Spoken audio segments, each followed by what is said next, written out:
Welcome to Deep Nerve. This is your ultimate space for immersive audio experiences. From AI-generated voices to captivating audiobooks, we bring you soothing meditations, deep music, and focus-enhancing content. Subscribe now and join us on this journey. The Science of Getting Rich. Written by Wallace D. Wattles and originally published in 1910. Read by Randy Scott. This recording is a production of the Master Key Society, copyright 2021. This recording may contain antiquated language, expressions, and ideas.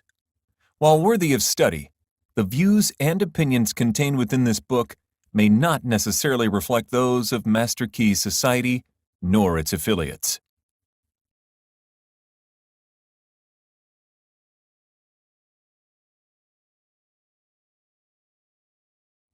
This book is pragmatical, not philosophical.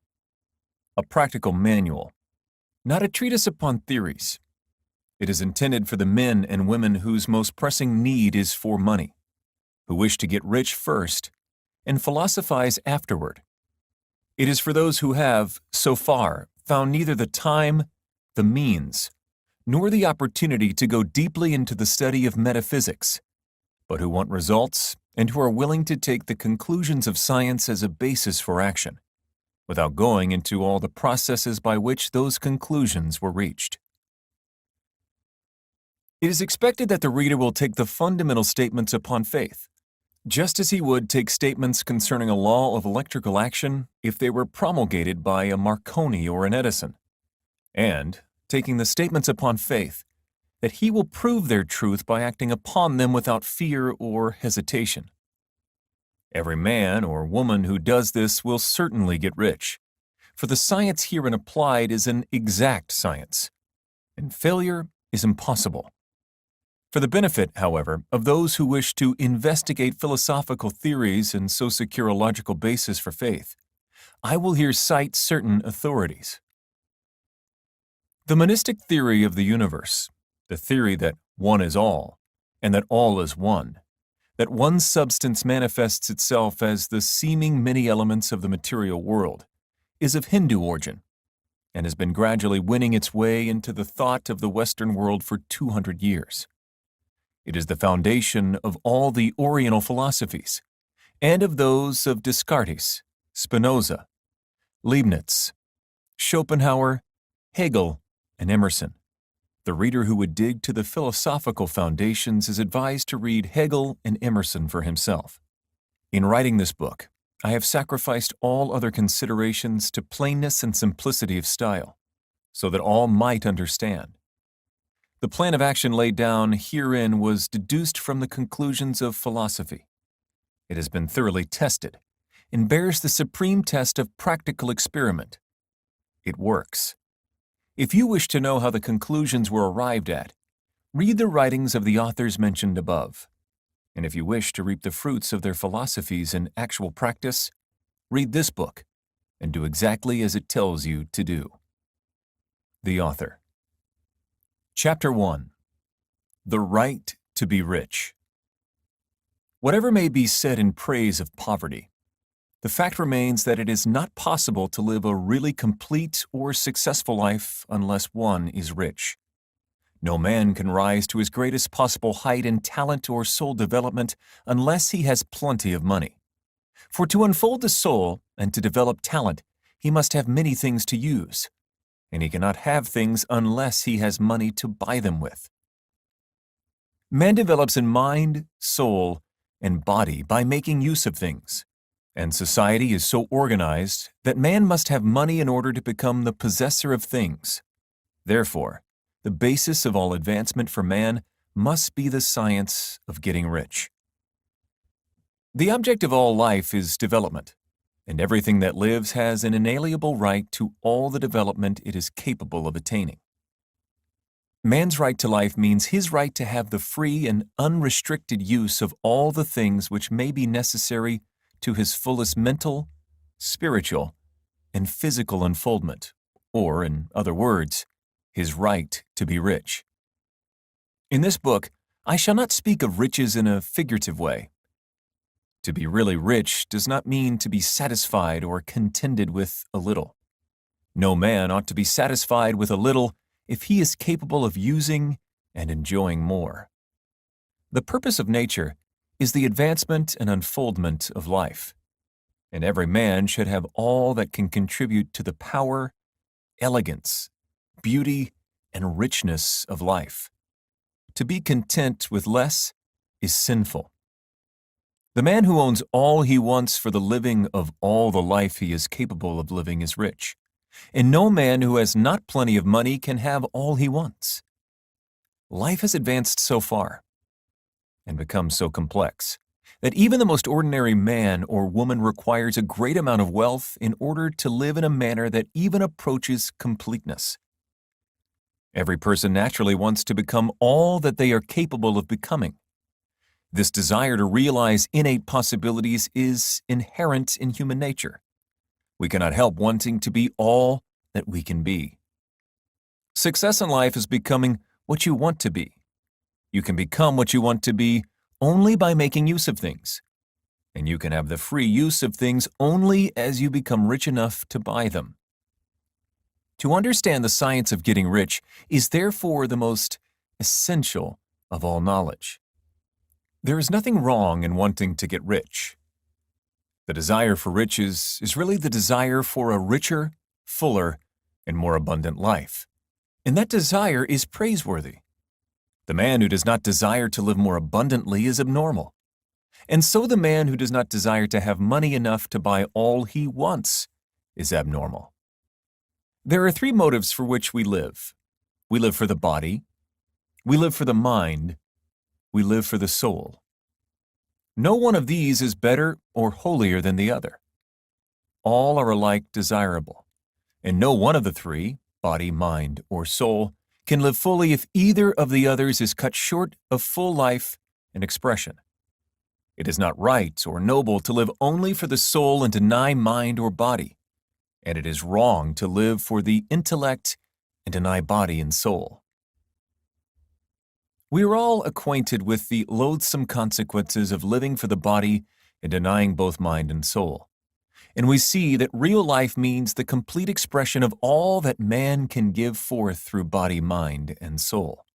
Whatever he can say, no man can be really happy or satisfied unless his body is living fully in every function, and unless the same is true of his mind and his soul.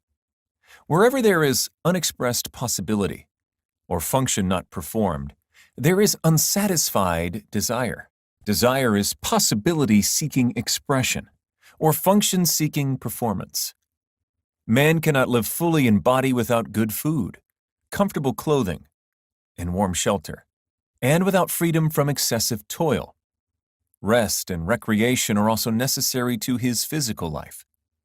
He cannot live fully in mind without books and time to study them, without opportunity for travel and observation, or without intellectual companionship. To live fully in mind, he must have intellectual recreations, and must surround himself with all the objects of art and beauty he is capable of using and appreciating. To live fully in soul, man must have love, and love is denied fullest expression by poverty. Man's highest happiness is found in the bestowal of benefits on those he loves. Love finds its most natural and spontaneous expression in giving. The man who has nothing to give cannot fill his place as a husband or father, as a citizen, or as a man. It is in the use of material things that man finds full life for his body, develops his mind, and unfolds his soul. It is therefore of supreme importance to him that he should be rich. It is perfectly right that you should desire to be rich. If you are a normal man or woman, you cannot help doing so. It is perfectly right that you should give your best attention to the science of getting rich, for it is the noblest and most necessary of all studies. If you neglect this study, you are derelict in your duty to yourself, to God, and to humanity. For you can render God and humanity no greater service than to make the most of yourself. Chapter 2. There is a science of getting rich. And it is an exact science, like algebra or arithmetic.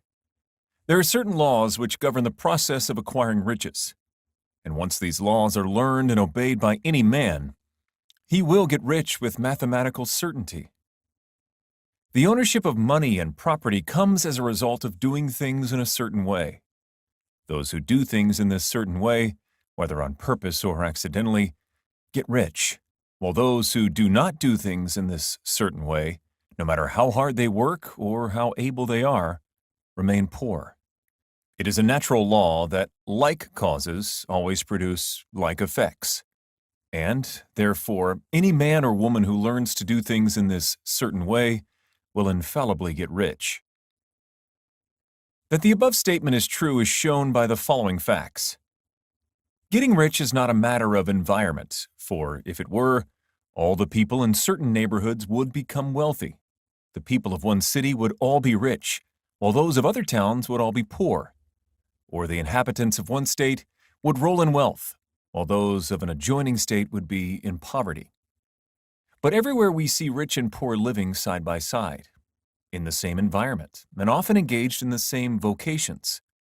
When two people are in the same locality and in the same business, and one gets rich while the other remains poor, it shows that getting rich is not, primarily, a matter of environment. Some environments may be more favorable than others. But when two people in the same business are in the same neighborhood, and one gets rich while the other fails, it indicates that getting rich is the result of doing things in a certain way. And further, the ability to do things in this certain way is not due solely to the possession of talent. For many people who have great talent remain poor, while others who have very little talent get rich. Studying the people who have got rich, we find that they are an average lot in all respects, having no greater talents and abilities than other men. It is evident that they do not get rich because they possess talents and abilities that other men do not, but because they happen to do things in a certain way. Getting rich is not the result of saving or thrift. Many very penurious people are poor, while free spenders often get rich. Nor is getting rich due to doing things which others fail to do, for two men in the same business often do almost exactly the same things, and one gets rich while the other remains poor or becomes bankrupt. From all these things, we must come to the conclusion that getting rich is the result of doing things in a certain way. If getting rich is the result of doing things in a certain way, and if like causes always produce like effects, then any man or woman who can do things in that way can become rich. And the whole matter is brought within the domain of exact science. The question arises here, whether this certain way may not be so difficult that only a few may follow it. This cannot be true, as we have seen, so far as natural ability is concerned. Talented people get rich, and blockheads get rich. Intellectually brilliant people get rich, and very stupid people get rich. Physically strong people get rich, and weak and sickly people get rich. Some degree of ability to think and understand is, of course, essential. But insofar as natural ability is concerned, any man or woman who has sense enough to read and understand these words can certainly get rich. Also, we have seen that it is not a matter of environment. Location counts for something. One would not go to the heart of the Sahara and expect to do successful business. Getting rich involves the necessity of dealing with men, and of being where there are people to deal with. And if these people are inclined to deal in the way you want to deal, so much the better. But that is about as far as environment goes. If anybody else in your town can get rich, so can you. And if anybody else in your state can get rich, so can you. Again, it is not a matter of choosing some particular business or profession. People get rich in every business and in every profession, while their next-door neighbors in the very same vocation remain in poverty. It is true that you will do best in a business which you like, and which is congenial to you. And if you have certain talents which are well developed, you will do best in a business which calls for the exercise of those talents. Also, You will do best in a business which is suited to your locality. An ice cream parlor would do better in a warm climate than in Greenland, and a salmon fishery would succeed better in the Northwest than in Florida, where there are no salmon. But, aside from these general limitations, getting rich is not dependent upon your engaging in some particular business, but upon your learning to do things in a certain way. If you are now in business, and anybody else in your locality is getting rich in the same business, while you are not getting rich, it is because you are not doing things in the same way that the other person is doing them. No one is prevented from getting rich by lack of capital. True, as you get capital, the increase becomes more easy and rapid, but no one who has capital is already rich and does not need to consider how to become so. No matter how poor you may be, if you begin to do things in the certain way, you will begin to get rich, and you will begin to have capital. The getting of capital is a part of the process of getting rich, and it is a part of the result which invariably follows the doing of things in the certain way. You may be the poorest person on the continent, and be so deeply in debt, you may have neither friends, influence, nor resources. But if you begin to do things in this way, you must infallibly begin to get rich. For like causes must produce like effects. If you have no capital, you can get capital. If you are in the wrong business, you can get into the right business. If you are in the wrong location, you can go to the right location. And you can do so by beginning in your present business and in your present location to do things in the certain way which causes success. Chapter 3. Is opportunity monopolized? No man is kept poor because opportunity has been taken away from him, because other people have monopolized the wealth and have put a fence around it. You may be shut off from engaging in business in certain lines, but there are other channels open to you. Probably it would be hard for you to get control of any of the great railroad systems. That field is pretty well monopolized. But the electric railway is still in its infancy and offers plenty of scope for enterprise. And it will be but a very few years until traffic and transportation through the air will become a great industry. And in all its branches will give employment to hundreds of thousands and perhaps to millions of people. Why not turn your attention to the development of aerial transportation, instead of competing with J.J. Hill and others for a chance in the steam railway world? It is quite true that if you are a workman in the employ of the Steel Trust, you have very little chance of becoming the owner of the plant in which you work. But it is also true that if you will commence to act in a certain way, you can soon leave the employ of the Steel Trust. You can buy a farm of from 10 to 40 acres and engage in business as a producer of foodstuffs. There is a great opportunity at this time for men who will live upon small tracts of land and cultivate the same intensively. Such men will certainly get rich. You may say that it is impossible for you to get the land, but I'm going to prove to you that it is not impossible, and that you can certainly get a farm if you will go to work in a certain way. At different periods, the tide of opportunity sets in different directions, according to the needs of the whole, and the particular stage of social evolution which has been reached. At present, in America, it is setting toward agriculture and the allied industries and professions. Today, opportunity is open before the farmer in his line more than before the factory worker in his line. It is open before the businessman who supplies the farmer more than before the one who supplies the factory worker, and before the professional man who waits upon the farmer more than before the one who serves the working class. There is abundance of opportunity for the man who will go with the tide, instead of trying to swim against it. So the factory workers, either as individuals or as a class, are not deprived of opportunity. The workers are not being kept down by their masters. They are not being ground by the trusts and combinations of capital. As a class, they are where they are because they do not do things in a certain way. If the workers of America chose to do so, They could follow the example of their brothers in Belgium and other countries and establish great department stores and cooperative industries. They could elect men of their own class to office and pass laws favoring the development of such cooperative industries. And in a few years, they could take peaceable possession of the industrial field. The working class may become the master class whenever they will begin to do things in a certain way. The law of wealth is the same for them as it is for all others.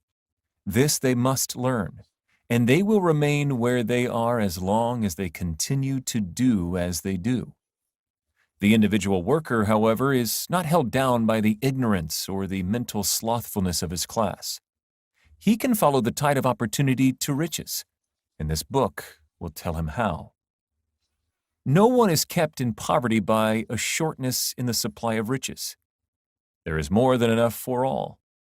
A palace as large as the Capitol at Washington might be built for every family on earth from the building material in the United States alone.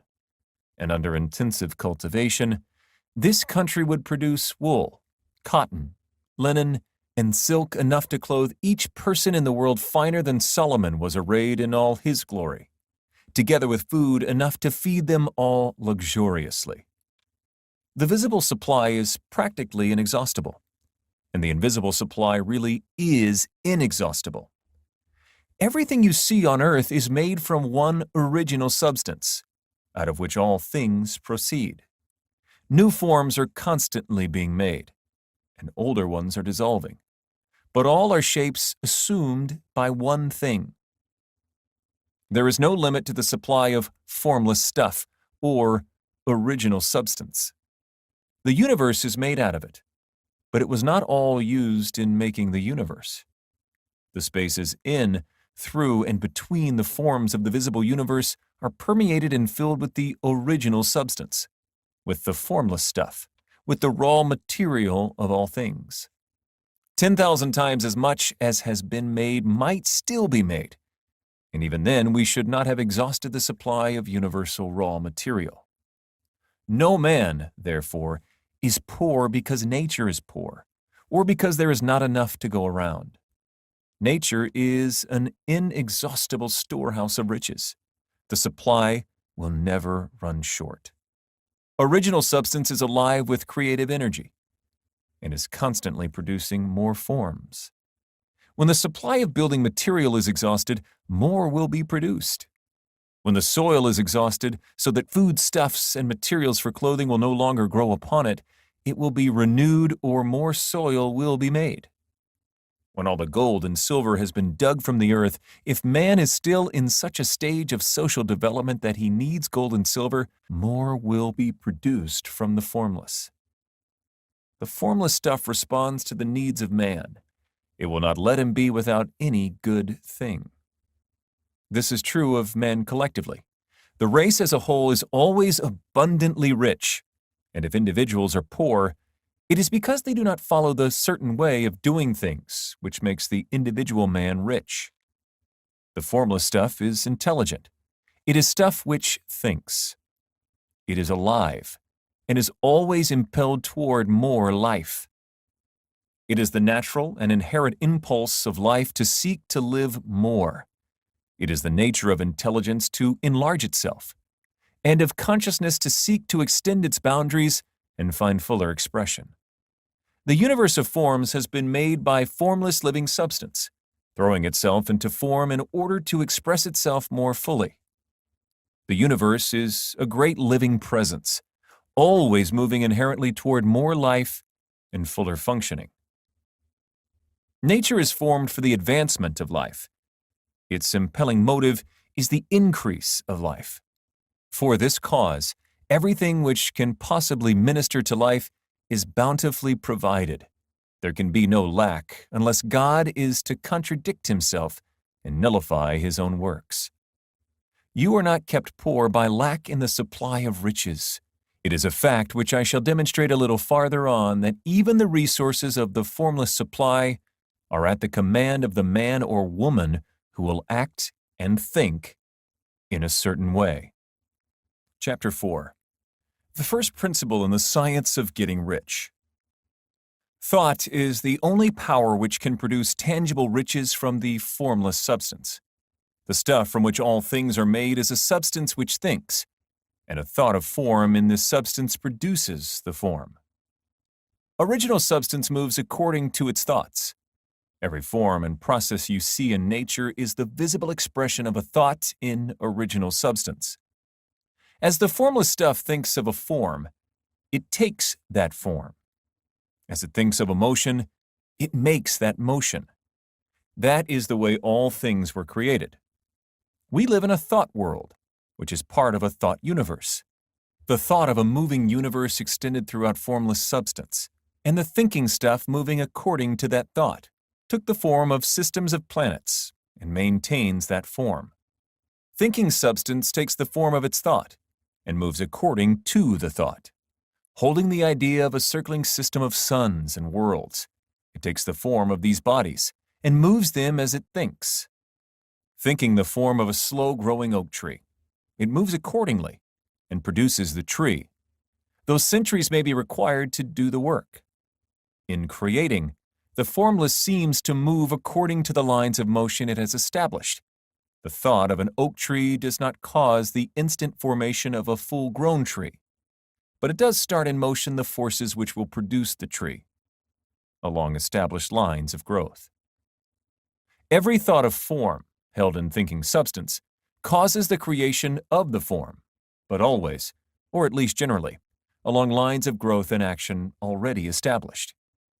The thought of a house of a certain construction, if it were impressed upon formless substance, might not cause the instant formation of the house, but it would cause the turning of creative energies already working in trade and commerce into such channels as to result in the speedy building of the house.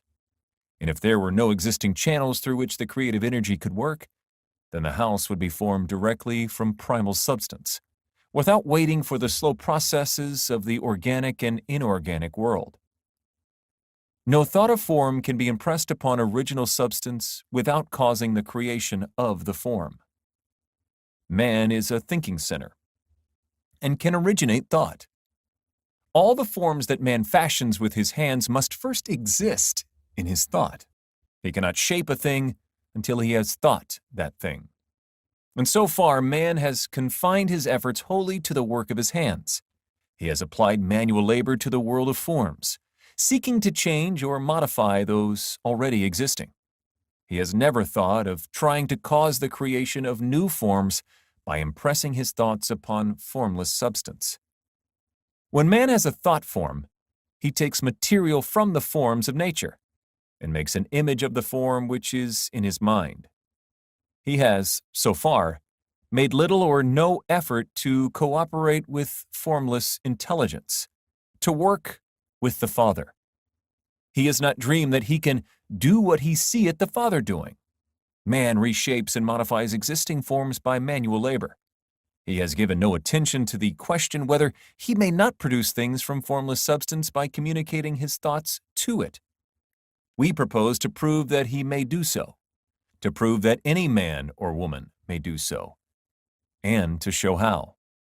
As our first step, we must lay down three fundamental propositions. First, we assert that there is one original formless stuff, or substance, from which all things are made. All the seemingly many elements are but different presentations of one element. All the many forms found in organic and inorganic nature are but different shapes, made from the same stuff. And this stuff is thinking stuff. A thought held in it produces the form of the thought. Thought, in thinking substance, produces shapes. Man is a thinking center, capable of original thought. If man can communicate his thought to original thinking substance, he can cause the creation, or formation, of the thing he thinks about.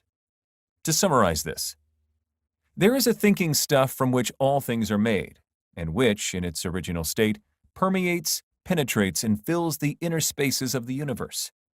A thought, in this substance, produces the thing that is imaged by the thought. Man can form things in his thought and, by impressing his thought upon formless substance, can cause the thing he thinks about to be created. It may be asked if I can prove these statements, And without going into details, I answer that I can do so both by logic and experience. Reasoning back from the phenomena of form and thought, I come to one original thinking substance. And reasoning forward from this thinking substance, I come to man's power to cause the formation of the thing he thinks about. And by experiment, I find the reasoning true, and this is my strongest proof. If one man who reads this book gets rich by doing what it tells him to do, that is evidence in support of my claim. But if every man who does what it tells him to do gets rich, that is positive proof until someone goes through the process and fails. The theory is true until the process fails, and this process will not fail, for every man who does exactly what this book tells him to do will get rich.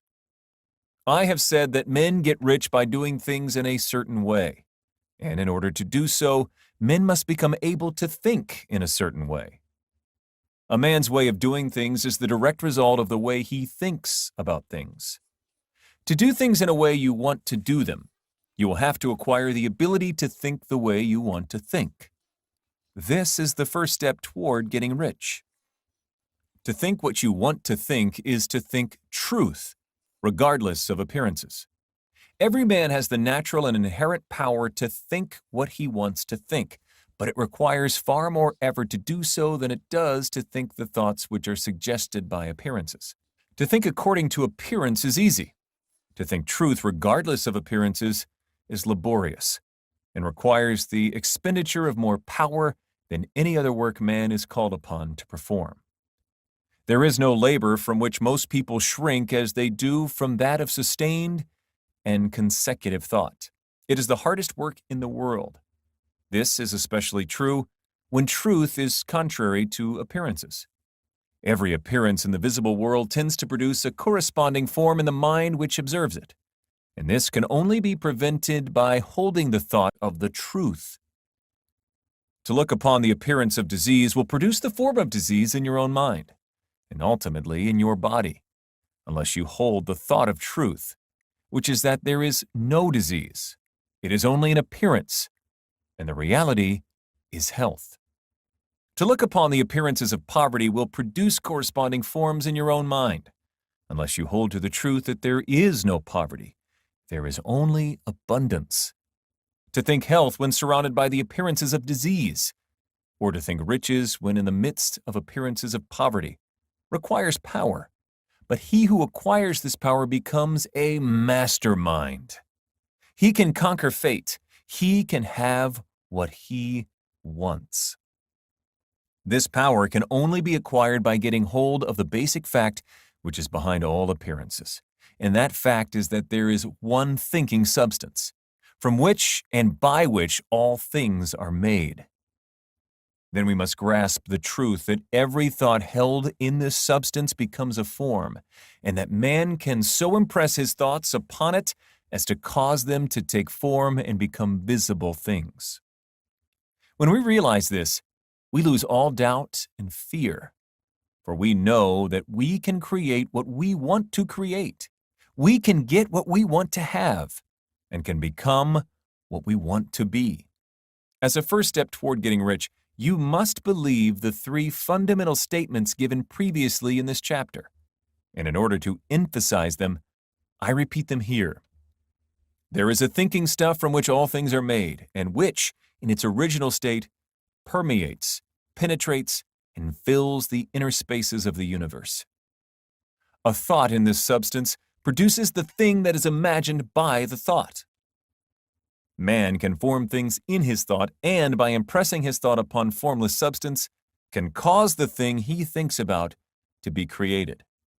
You must lay aside all other concepts of the universe than this monistic one, and you must dwell upon this until it is fixed in your mind and has become your habitual thought.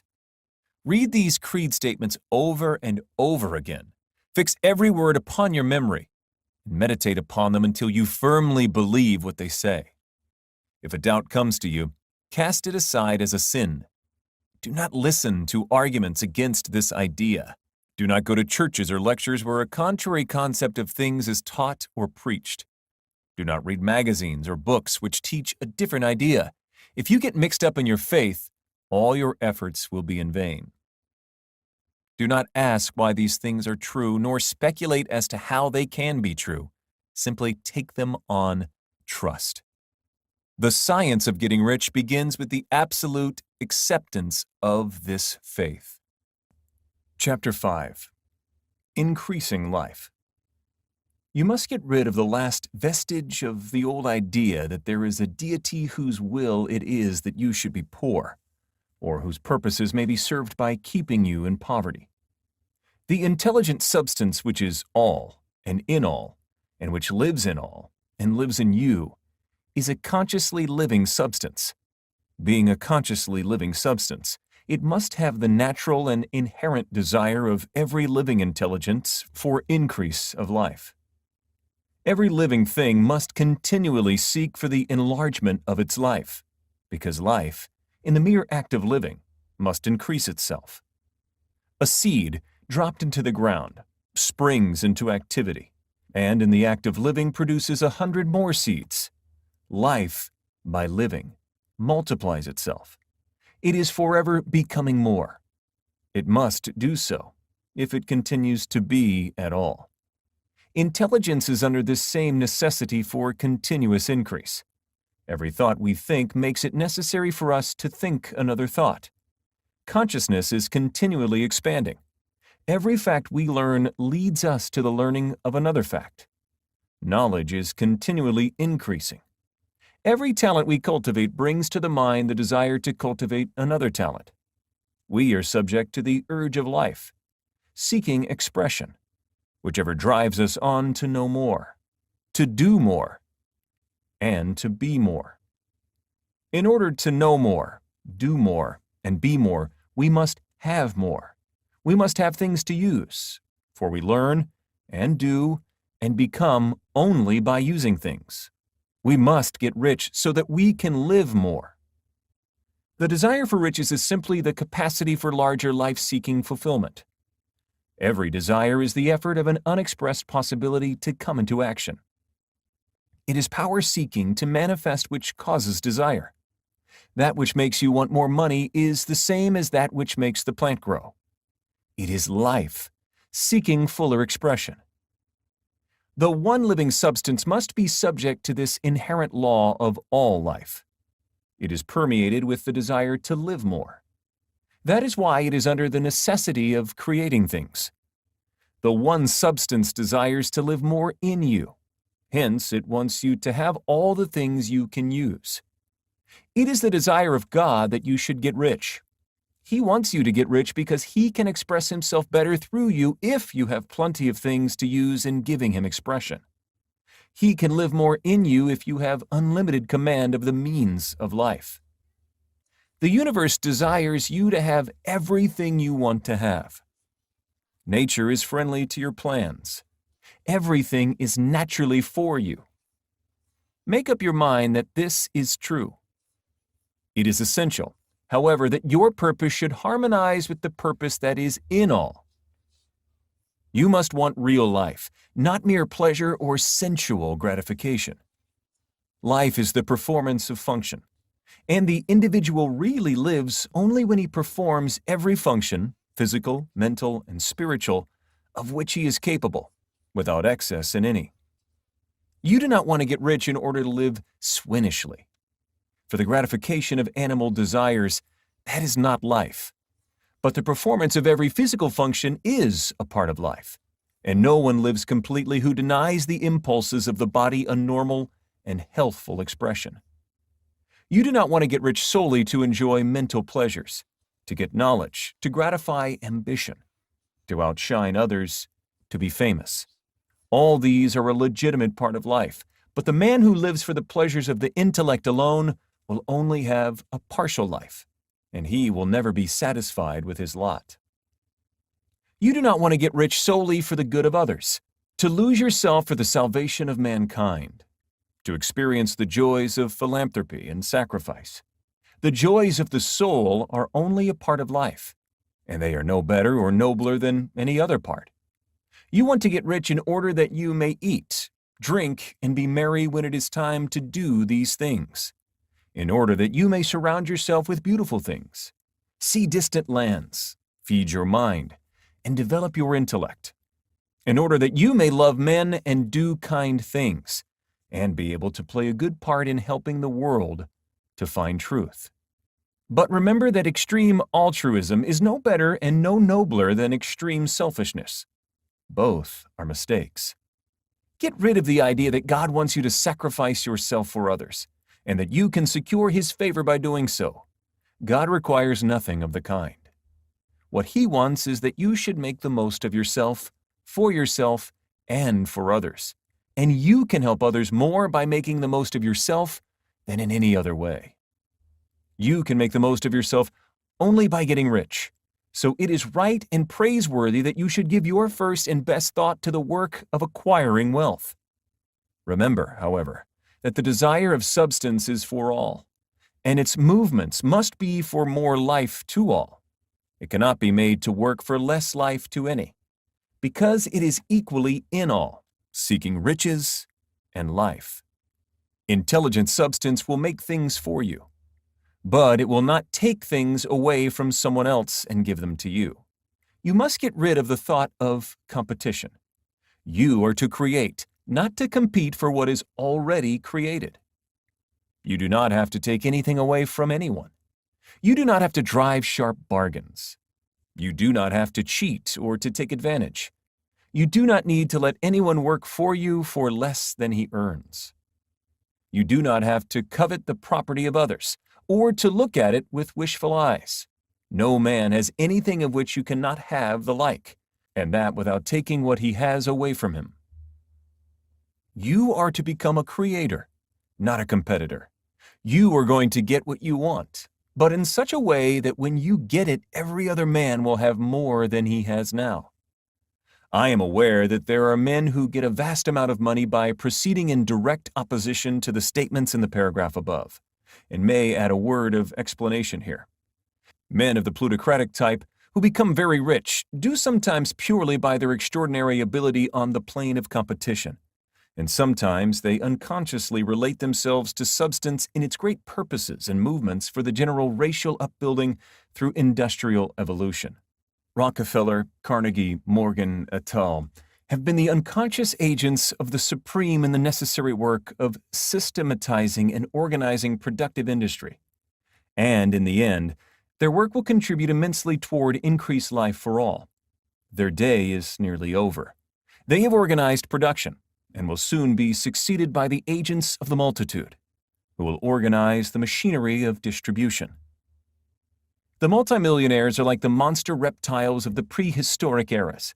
They play a necessary part in the evolutionary process, but the same power which produced them will dispose of them.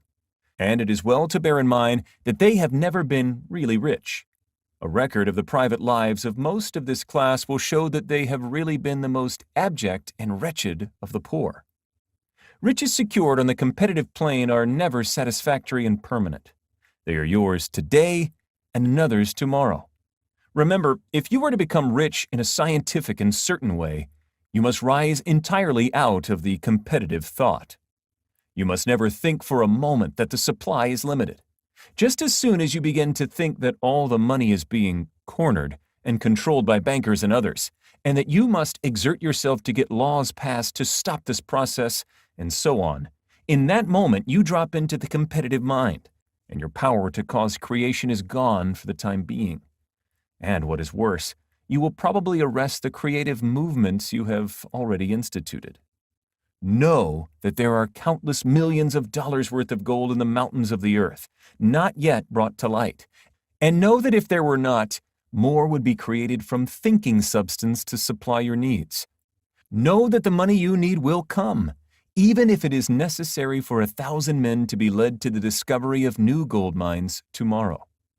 Never look at the visible supply. Look always at the limitless riches in formless substance, and know that they are coming to you as fast as you can receive and use them.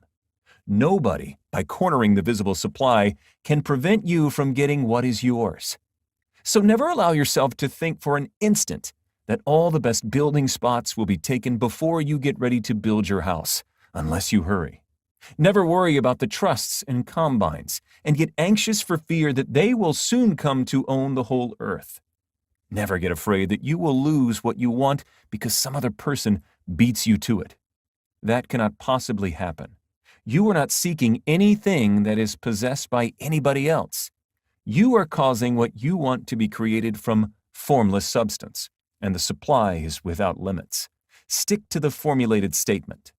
There is a thinking stuff from which all things are made, and which, in its original state, permeates, penetrates, and fills the interspaces of the universe. A thought in this substance produces the thing that is imagined by the thought. Man can form things in his thought and, by impressing his thought upon formless substance, can cause the thing he thinks about to be created. Chapter 6. How Riches Come to You. When I say that you do not have to drive sharp bargains, I do not mean that you do not have to drive any bargains at all, or that you are above the necessity for having any dealings with your fellow men. I mean that you will not need to deal with them unfairly. You do not have to get something for nothing, but can give to every man more than you take from him. You cannot give every man more in cash market value than you take from him, but you can give him more in use value than the cash value of the thing you take from him. The paper, ink, and other material in this book may not be worth the money you pay for it. But if the ideas suggested by it bring you thousands of dollars, you have not been wronged by those who sold it to you. They have given you a great use value for a small cash value. Let us suppose that I own a picture by one of the great artists, which, in any civilized community, is worth thousands of dollars. I take it to Baffin Bay, and by salesmanship induce an Eskimo to give a bundle of furs worth $500 for it. I have really wronged him, for he has no use for the picture. It has no use value to him. It will not add to his life. But suppose I give him a gun worth $50 for his furs. Then he has made a good bargain. He has use for the gun. It will get him many more furs and much food. It will add to his life in every way. It will make him rich. When you rise from the competitive to the creative plane, you can scan your business transactions very strictly. And if you are selling any man anything which does not add more to his life than the thing he gives you in exchange, you can afford to stop it. You do not have to beat anybody in business. And if you are in business which does beat people, get out of it at once. Give every man more in use value than you take from him in cash value. Then you are adding to the life of the world by every business transaction. If you have people working for you, you must take from them more in cash value than you pay them in wages. But you can so organize your business that it will be filled with the principle of advancement, and so that each employee who wishes to do so may advance a little every day. You can make your business do for your employees what this book is doing for you. You can so conduct your business that it will be a sort of ladder, by which every employee who will take the trouble may climb to riches himself, and, given the opportunity, if he will not do so, it is not your fault. And finally, because you are to cause the creation of your riches from formless substance, which permeates all your environment, it does not follow that they are to take shape from the atmosphere and come into being before your eyes. If you want a sewing machine, for instance, I do not mean to tell you that you are to impress the thought of a sewing machine on thinking substance until the machine is formed without hands, in the room where you sit or elsewhere. But if you want a sewing machine, hold the mental image of it with the most positive certainty that it is being made or is on its way to you. After once forming the thought, have the most absolute and unquestioning faith that the sewing machine is coming. Never think of it or speak of it in any other way than as being sure to arrive. Claim it as already yours. It will be brought to you by the power of the supreme intelligence, acting upon the minds of men. If you live in Maine, it may be that a man will be brought from Texas or Japan to engage in some transaction which will result in your getting what you want. If so, the whole matter will be as much to that man's advantage as it is to yours. Do not forget for a moment that the thinking substance is through all, in all, communicating with all, and can influence all. The desire of thinking substance for fuller life and better living has caused the creation of all the sewing machines already made, and it can cause the creation of millions more, and will, whenever men set it in motion by desire and faith, and by acting in a certain way. You can certainly have a sewing machine in your house, and it is just as certain that you can have any other thing or things which you want, and which you will use for the advancement of your own life and the lives of others. You need not hesitate about asking largely. It is your Father's pleasure to give you the kingdom, said Jesus. Original substance wants to live all that is possible in you, and wants you to have all that you can or will use for the living of the most abundant life. If you fix upon your consciousness the fact that the desire you feel for the possession of riches is one with the desire of omnipotence for more complete expression, your faith becomes invincible. Once I saw a little boy sitting at a piano and vainly trying to bring harmony out of the keys, and I saw that he was grieved and provoked by his inability to play real music. I asked him the cause of his vexation, and he answered, "I can feel the music in me, but I can't make my hands go right." The music in him was the urge of original substance, containing all the possibilities of all life. All that there is of music was seeking expression through the child. God, the one substance, is trying to live and do and enjoy things through humanity. He is saying, "I want hands to build wonderful structures, to play divine harmonies, to paint glorious pictures. I want the feet to run my errands, eyes to see my beauties, tongues to tell mighty truths and to sing marvelous songs," and so on. All that there is of possibility is seeking expression through men. God wants those who can play music to have pianos and every other instrument, and to have the means to cultivate their talents to the fullest extent. He wants those who can appreciate beauty to be able to surround themselves with beautiful things. He wants those who can discern truth to have every opportunity to travel and observe. He wants those who can appreciate dress to be beautifully clothed, and those who can appreciate good food to be luxuriously fed. He wants all these things because it is himself that enjoys and appreciates them. It is God who wants to play and sing and enjoy beauty and proclaim truth and wear fine clothes and eat good foods. It is God that worketh in you to will and to do, said Paul. The desire you feel for riches is the infinite, seeking to express himself in you as he sought to find expression in the little boy at the piano.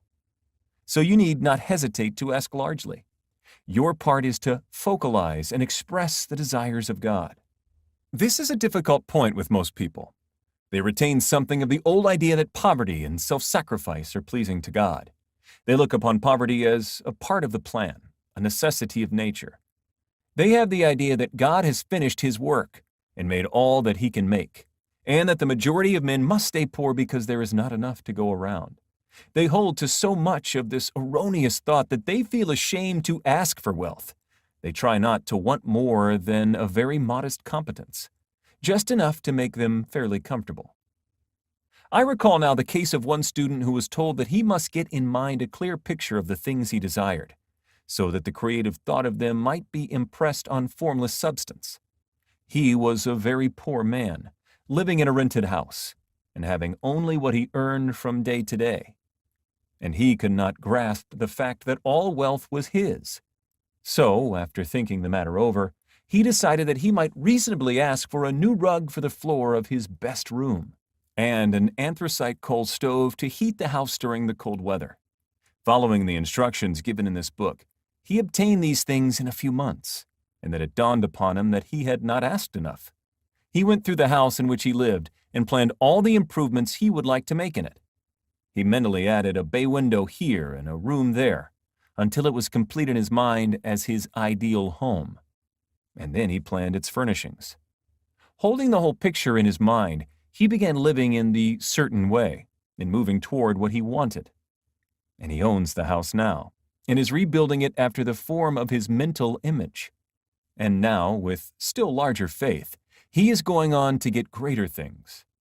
It has been unto him according to his faith, and it is so with you and with all of us.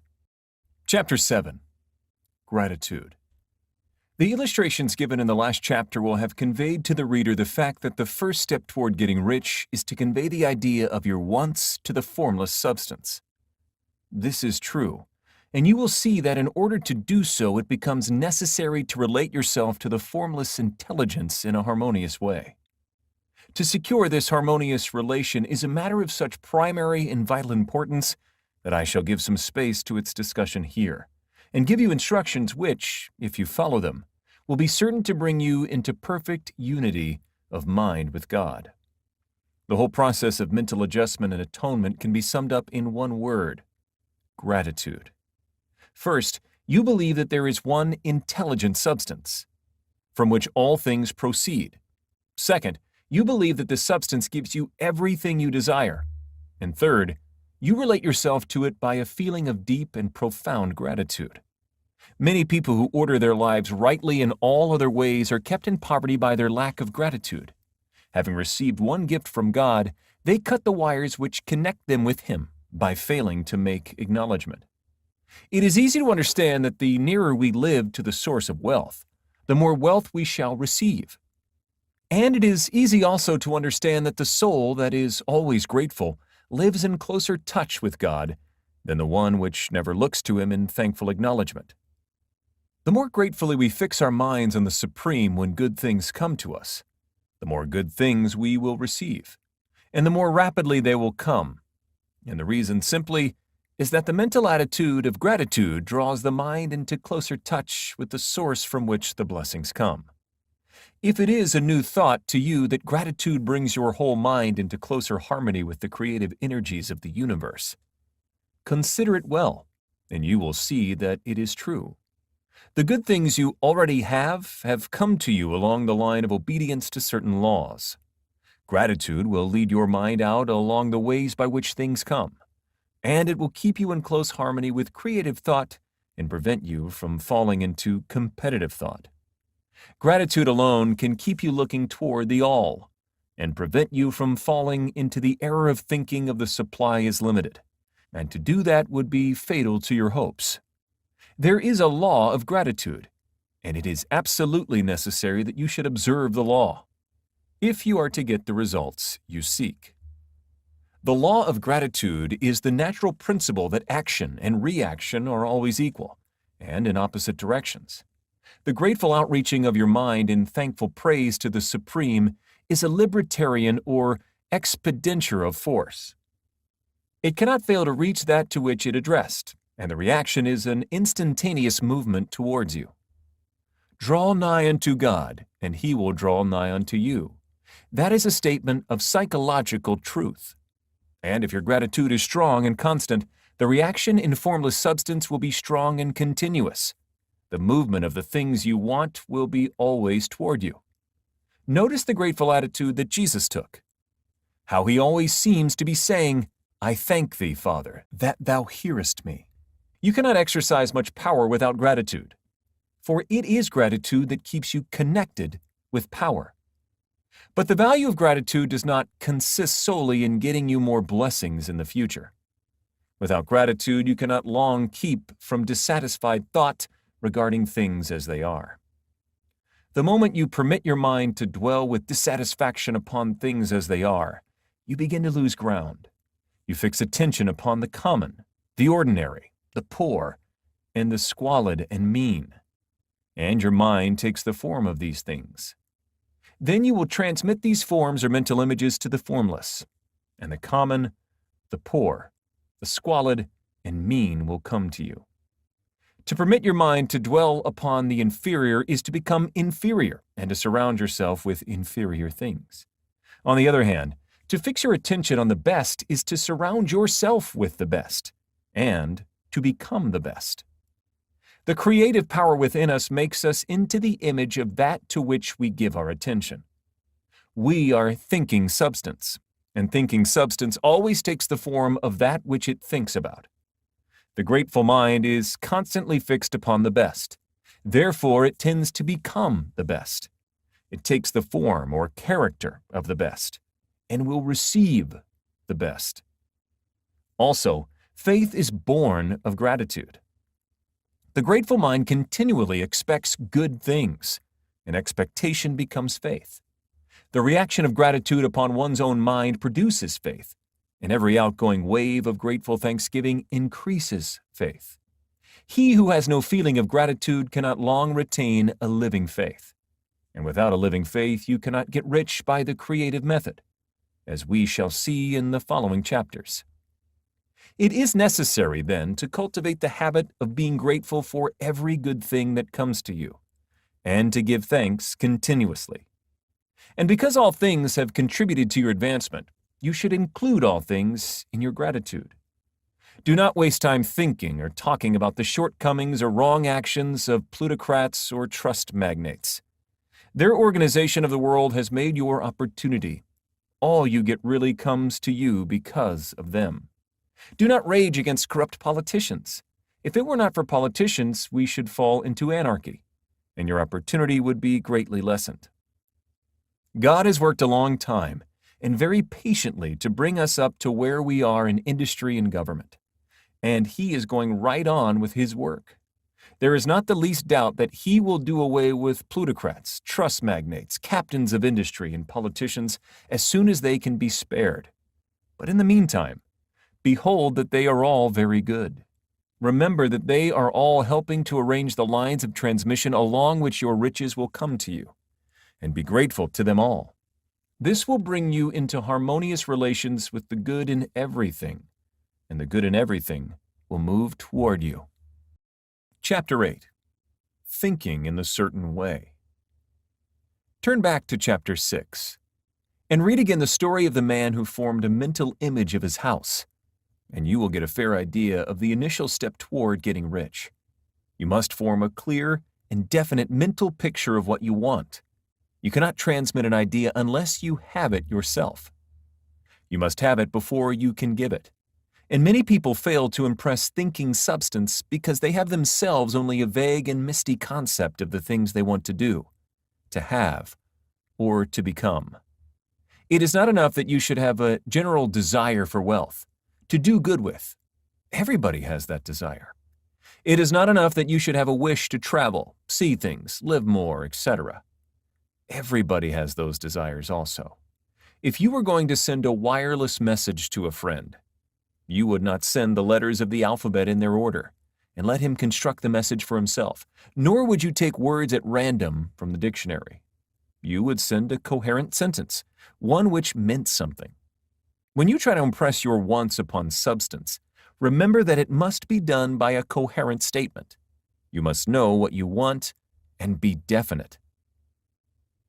You can never get rich or start the creative power into action by sending out unformed longings and vague desires. Go over your desires just as the man I have described went over his house.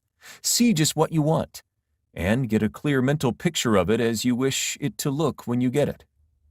That clear mental picture you must have continually in mind, as the sailor has in mind the port toward which he is sailing the ship. You must keep your face toward it all the time. You must no more lose sight of it than the steersman loses sight of the compass. It is not necessary to take exercises in concentration, nor to set apart special times for prayer and affirmation, nor to go into the silence, nor to do occult stunts of any kind. These things are well enough, but all you need is to know what you want, and want it badly enough so that it will stay in your thoughts. Spend as much of your leisure time as you can in contemplating your picture, but no one needs to take exercises to concentrate his mind on a thing which he really wants. It is the things you do, not really care about, which require effort to fix your attention upon them. And unless you really want to get rich, so that the desire is strong enough to hold your thoughts directed to the purpose as the magnetic pole holds the needle of the compass, it will hardly be worthwhile for you to try to carry out the instructions given in this book. The methods herein set forth are for people whose desire for riches is strong enough to overcome mental laziness and the love of ease, and make them work. The more clear and definite you make your picture then, And the more you dwell upon it, bringing out all its delightful details, the stronger your desire will be. And the stronger your desire, the easier it will be to hold your mind fixed upon the picture of what you want. Something more is necessary, however, than merely to see the picture clearly. If that is all you do, you are only a dreamer and will have little or no power for accomplishment. Behind your clear vision must be the purpose to realize it, to bring it out in tangible expression. And behind this purpose must be an invincible and unwavering faith that the thing is already yours, that it is at hand, and you have only to take possession of it.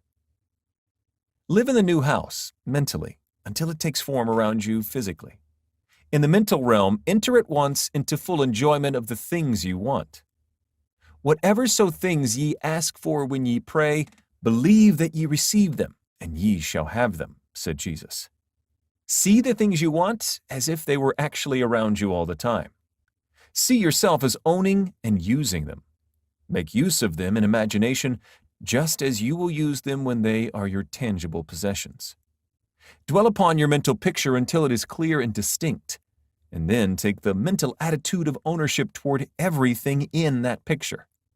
Take possession of it, in mind, in the full faith that it is actually yours. Hold to this mental ownership. Do not waver for an instant in the faith that it is real. And remember what was said in a preceding chapter about gratitude. Be as thankful for it all the time as you expect to be when it has taken form.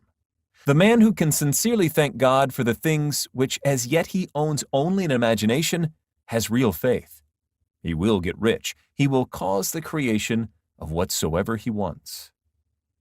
You do not need to pray repeatedly for things you want. It is not necessary to tell God about it every day. Use not vain repetitions as the heathen do, said Jesus to his pupils, for your Father knoweth that ye have need of these things before ye ask him. Your part is to intelligently formulate your desire for the things which make for a larger life, and to get these desires arranged into a coherent whole, and then to impress this whole desire upon the formless substance, which has the power and the will to bring you what you want. You do not make this impression by repeating strings of words.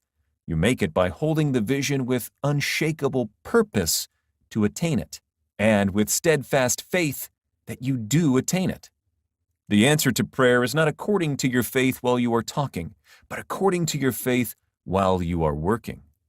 You cannot impress the mind of God by having a special Sabbath day set apart to tell him what you want, and then forgetting him during the rest of the week. You cannot impress him by having special hours to go into your closet and pray, if you then dismiss the matter from your mind until the hour of prayer comes again. Oral prayer is well enough, and has its effect, especially upon yourself, in clarifying your vision and strengthening your faith. But it is not your oral petitions which get you what you want. In order to get rich, you do not need a sweet hour of prayer. You need to pray without ceasing. And by prayer, I mean holding steadily to your vision, with the purpose to cause its creation into solid form, and the faith that you are doing so. Believe that ye receive them. The whole matter turns on receiving. Once you have clearly formed your vision, when you have formed it, it is well to make an oral statement, addressing the supreme and reverent prayer. And from that moment, you must, in mind, receive what you ask for. Live in the new house, wear the fine clothes, ride in the automobile, go on the journey, and confidently plan for greater journeys. Think and speak of all the things you have asked for in terms of actual, present ownership. Imagine an environment and a financial condition exactly as you want them, and live all the time in that imaginary environment and financial condition. Mind, however, that you do not do this as a mere dreamer and castle builder. Hold to the faith that the imaginary is being realized, and to the purpose to realize it. Remember that it is faith and purpose in the use of the imagination which make the difference between the scientist and the dreamer. And having learned this fact, it is here that you must learn the proper use of the will. Chapter 9. How to use the will. To set about getting rich in a scientific way, You do not try to apply your willpower to anything outside of yourself. You have no right to do so anyway. It is wrong to apply your will to other men and women in order to get them to do what you wish done. It is as flagrantly wrong to coerce people by mental power as it is to coerce them by physical power. If compelling people by physical force to do things for you reduces them to slavery, compelling them by mental means accomplishes exactly the same thing. The only difference is in methods. If taking things from people by physical force is robbery, then taking things by mental force is robbery also. There is no difference in principle. You have no right to use your willpower upon another person, even for his own good, for you do not know what is for his good. The science of getting rich does not require you to apply power or force to any other person, in any way whatsoever. There is not the slightest necessity for doing so. Indeed, any attempt to use your will upon others will only tend to defeat your purpose. You do not need to apply your will to things in order to compel them to come to you. That would simply be trying to coerce God, and would be foolish and useless, as well as irrelevant. You do not have to compel God to give you good things, any more than you have to use your willpower to make the sun rise. You do not have to use your willpower to conquer an unfriendly deity, or to make stubborn and rebellious forces do your bidding. Substance is friendly to you, and is more anxious to give you what you want than you are to get it.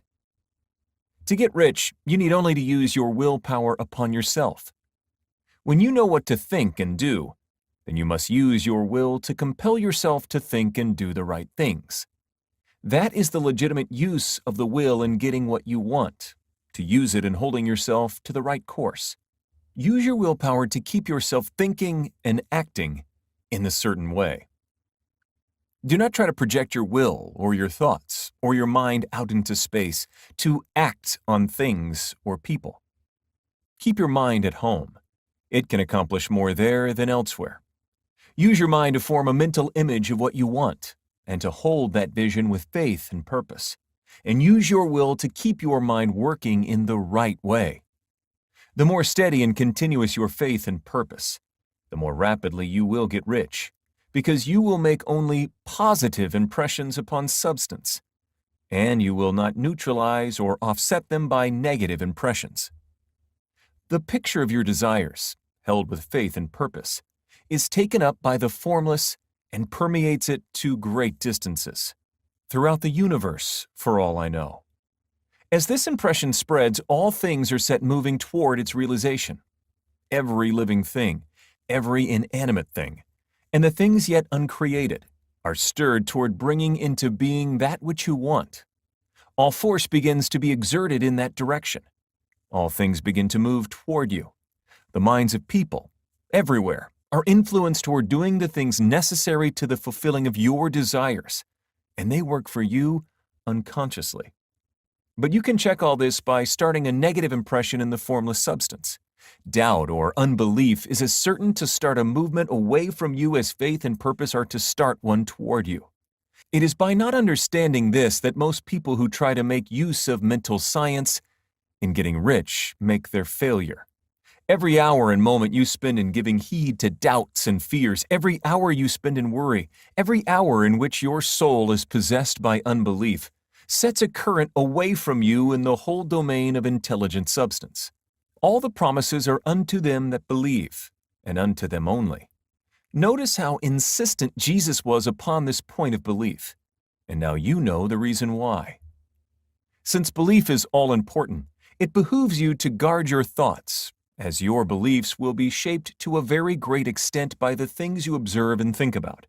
It is important that you should command your attention. And here the will comes into use, for it is by your will that you determine upon what things your attention shall be fixed. If you want to become rich, you must not make a study of poverty. Things are not brought into being by thinking about their opposites.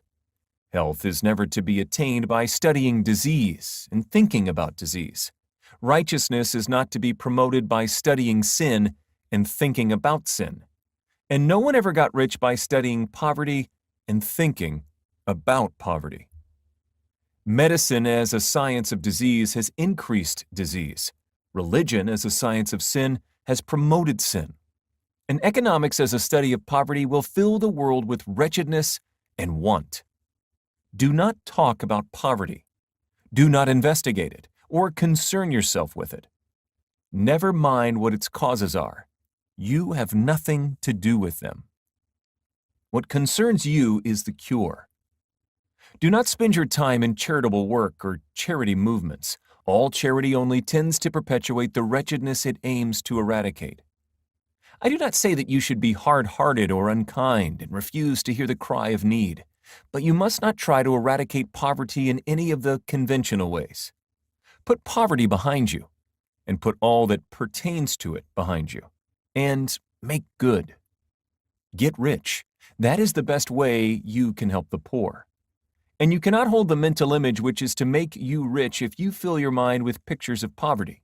Do not read books or papers which give circumstantial accounts of the wretchedness of the tenement dwellers, of the horrors of child labor, and so on. Do not read anything which fills your mind with gloomy images of want and suffering. You cannot help the poor in the least by knowing about these things, and the widespread knowledge of them does not tend at all to do away with poverty.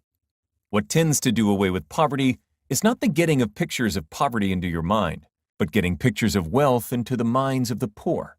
You are not deserting the poor in their misery when you refuse to allow your mind to be filled with pictures of that misery. Poverty can be done away with, not by increasing the number of well-to-do people who think about poverty, but by increasing the number of poor people who purpose with faith to get rich. The poor do not need charity, they need inspiration. Charity only sends them a loaf of bread to keep them alive in their wretchedness, or gives them an entertainment to make them forget an hour or two. But inspiration will cause them to rise out of their misery. If you want to help the poor, demonstrate to them that they can become rich. Prove it by getting rich yourself. The only way in which poverty will ever be banished from this world is by getting a large and constantly increasing number of people to practice the teachings of this book. People must be taught to become rich by creation, not competition. Every man who becomes rich by competition throws down behind him the ladder by which he rises and keeps others down. But every man who gets rich by creation opens a way for thousands to follow him and inspires them to do so. You are not showing hardness of heart or an unfeeling disposition when you refuse to pity poverty, see poverty, read about poverty, or think or talk about it, or to listen to those who do talk about it. Use your willpower to keep your mind off the subject of poverty, and to keep it fixed with faith and purpose on the vision of what you want. Chapter 10. Further use of the will. You cannot retain a true and clear vision of wealth if you are constantly turning your attention to opposing pictures, whether they be external or imaginary. Do not tell of your past troubles of a financial nature. If you have had them, do not think of them at all. Do not tell of the poverty of your parents or the hardships of your early life. To do any of these things is to mentally class yourself with the poor for the time being, and it will certainly check the movement of things in your direction. Let the dead bury their dead, as Jesus said. Put poverty and all things that pertain to poverty completely behind you. You have accepted a certain theory of the universe as being correct, and are resting all your hopes of happiness on its being correct. And what can you gain by giving heed to conflicting theories? Do not read religious books which tell you that the world is soon coming to an end, and do not read the writings of muckrakers and pessimistic philosophers who tell you that it is going to the devil. The world is not going to the devil. It is going to God. It is a wonderful becoming. True, there may be a good many things in existing conditions which are disagreeable, but what is the use of studying them when they are certainly passing away, and when the study of them only tends to check their passing and keep them with us? Why give time and attention to things which are being removed by evolutionary growth, when you can hasten their removal only by promoting the evolutionary growth as far as your part of it goes?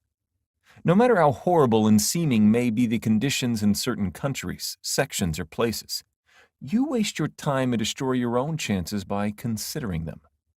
You should interest yourself in the world's becoming rich. Think of the riches the world is coming into, instead of the poverty it is growing out of. And bear in mind that the only way in which you can assist the world in growing rich is by growing rich yourself through the creative method, not the competitive one. Give your attention wholly to riches. Ignore poverty. Whenever you think or speak of those who are poor, think and speak of them as those who are becoming rich, as those who are to be congratulated rather than pitied. Then they and others will catch the inspiration and begin to search for the way out. Because I say that you are to give your whole time and mind and thought to riches, it does not follow that you are to be sordid or mean. To become really rich is the noblest aim you can have in life, for it includes everything else. On the competitive plane, the struggle to get rich is a godless scramble for power over other men. But when we come into the creative mind, all this is changed. All that is possibly in the way of greatness and soul unfoldment of service and lofty endeavor comes by way of getting rich. All is made possible by the use of things. If you lack for physical health, you will find that the attainment of it is conditional on your getting rich.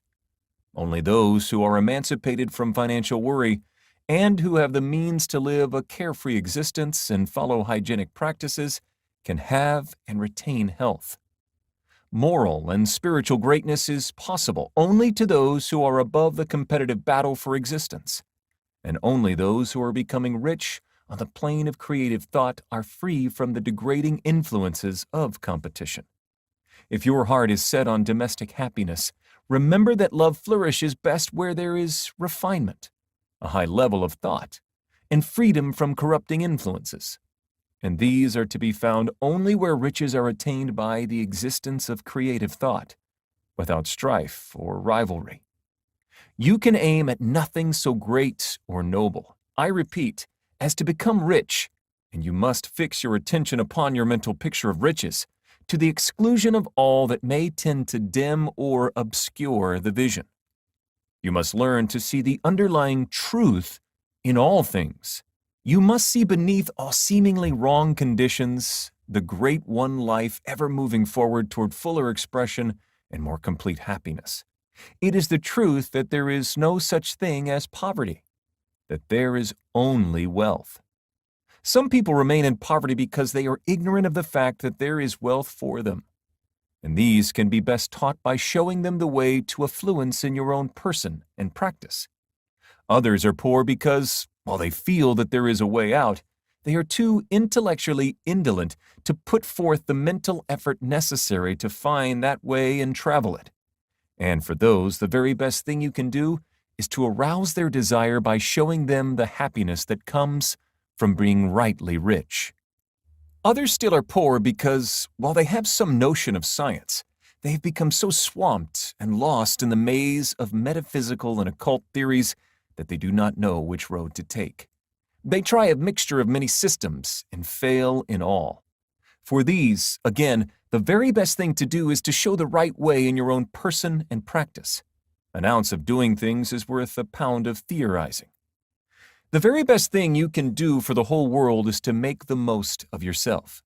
You can serve God and man in no more effective way than by getting rich.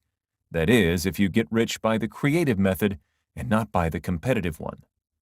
Another thing, we assert that this book gives in detail the principles of the science of getting rich. And if that is true, you do not need to read any other book upon the subject. This may sound narrow and egotistical, but consider, there is no more scientific method of compilation in mathematics than by addition, subtraction, multiplication, and division. No other method is possible. There can be but one shortest distance between 2 points. There is only one way to think scientifically, and that is to think in the way that leads by the most direct and simple route to the goal. No man has yet formulated a briefer or less complex system than the one set forth herein. It has been stripped of all non-essentials. When you commence on this, lay all others aside. Put them out of your mind altogether. Read this book every day. Keep it with you. Commit it to memory. And do not think about other systems and theories. If you do, you will begin to have doubts and to be uncertain and wavering in your thought. And then you will begin to make failures. After you have made good and become rich, you may study other systems as much as you please. But until you are quite sure that you have gained what you want, do not read anything on this line but this book, unless it be the authors mentioned in the preface. And read only the most optimistic comments on the world's news, those in harmony with your picture. Also, postpone your investigations into the occult. Do not dabble in theosophy, spiritualism, or kindred studies. It is very likely that the dead still live and are near, but if they are, let them alone. Mind your own business. Wherever the spirits of the dead may be, they have their own work to do and their own problems to solve, and we have no right to interfere with them. We cannot help them, and it is very doubtful whether they can help us, or whether we have any right to trespass upon their time if they can. Let the dead and the hereafter alone, and solve your own problem. Get rich. If you begin to mix with the occult, you will start mental cross-currents which will surely bring your hopes to shipwreck. Now, this and the preceding chapters have brought us to the following statement of basic facts. There is a thinking stuff from which all things are made, and which, in its original state, permeates, penetrates, and fills the inner spaces of the universe. A thought, in the substance, produces the thing that is imagined by the thought. Man can form things in his thought and, by impressing his thought upon formless substance, can cause the thing he thinks about to be created. In order to do this, man must pass from the competitive to the creative mind. He must form a clear mental picture of the things he wants, and hold this picture in his thoughts with the fixed purpose to get what he wants, and the unwavering faith that he does get what he wants, closing his mind against all that may tend to shake his purpose, dim his vision, or quench his faith. In addition to all of this, we shall now see that he must live and act in a certain way. Chapter 11. Acting in the certain way. Thought is the creative power, or the impelling force which causes the creative power to act. Thinking in a certain way will bring riches to you. But you must not rely upon thought alone, paying no attention to personal action. That is the rock upon which many otherwise scientific metaphysical thinkers meet shipwreck, the failure to connect thought with personal action. We have not yet reached the stage of development, even supposing such a stage possible, in which man can create directly from formless substance without nature's process or the work of human hands. Man must not only think, but his personal action must supplement his thought. By thought, you can cause the gold in the hearts of the mountains to be impelled toward you, but it will not mine itself, refine itself, coin itself into double eagles, and come rolling along the roads seeking its way into your pocket. Under the impelling power of the Supreme Spirit, men's affairs will be so ordered that someone will be led to mine the gold for you. Other men's business transactions will be so directed that the gold will be brought toward you, and you must so arrange your own business affairs that you may be able to receive it when it comes to you. Your thought makes all things, animate and inanimate, work to bring you what you want. But your personal activity must be such that you can rightly receive what you want when it reaches you. You are not to take it as charity, nor to steal it. You must give every man more in use value than he gives you in cash value. The scientific use of thought consists in forming a clear and distinct mental image of what you want, in holding fast to the purpose to get what you want, and in realizing with grateful faith that you do get what you want. Do not try to project your thought in any mysterious or occult way, with the idea of having it go out and do things for you. That is wasted effort, and will weaken your power to think with sanity. The action of thought in getting rich is fully explained in the preceding chapters. Your faith and purpose positively impress your vision upon formless substance, which has the same desire for life that you have. And this vision, received from you, sets all the creative forces at work in and through their regular channels of action, but directed toward you. It is not your part to guide or supervise the creative process. All you have to do with that is to retain your vision, stick to your purpose, and maintain your faith and gratitude. But you must act in a certain way, so that you can appropriate what is yours when it comes to you, so that you can meet the things you have in your picture, and put them in their proper places as they arrive. You can readily see the truth of this. When things reach you, they will be in the hands of other men, who will ask an equivalent for them. And you can only get what is yours by giving the other man what is his. Your pocketbook is not going to be transformed into a fortuneous purse, which shall be always full of money without effort on your part. This is the crucial point in the science of getting rich, right here, where thought and personal action must be combined. There are very many people who, consciously or unconsciously, set the creative forces in action by the strength and persistence of their desires, but who remain poor because they do not provide for the reception of the thing they want when it comes. By thought, the thing you want is brought to you. By action, you receive it. Whatever your action is to be, it is evident that you must act now. You cannot act in the past, and it is essential to the clearness of your mental vision that you dismiss the past from your mind. You cannot act in the future, for the future is not here yet. And you cannot tell how you will want to act in any future contingency until that contingency has arrived. Because you are not in the right business or the right environment now, do not think that you must postpone action until you get into the right business or environment.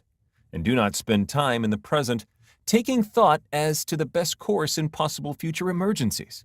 Have faith in your ability to meet any emergency when it arrives.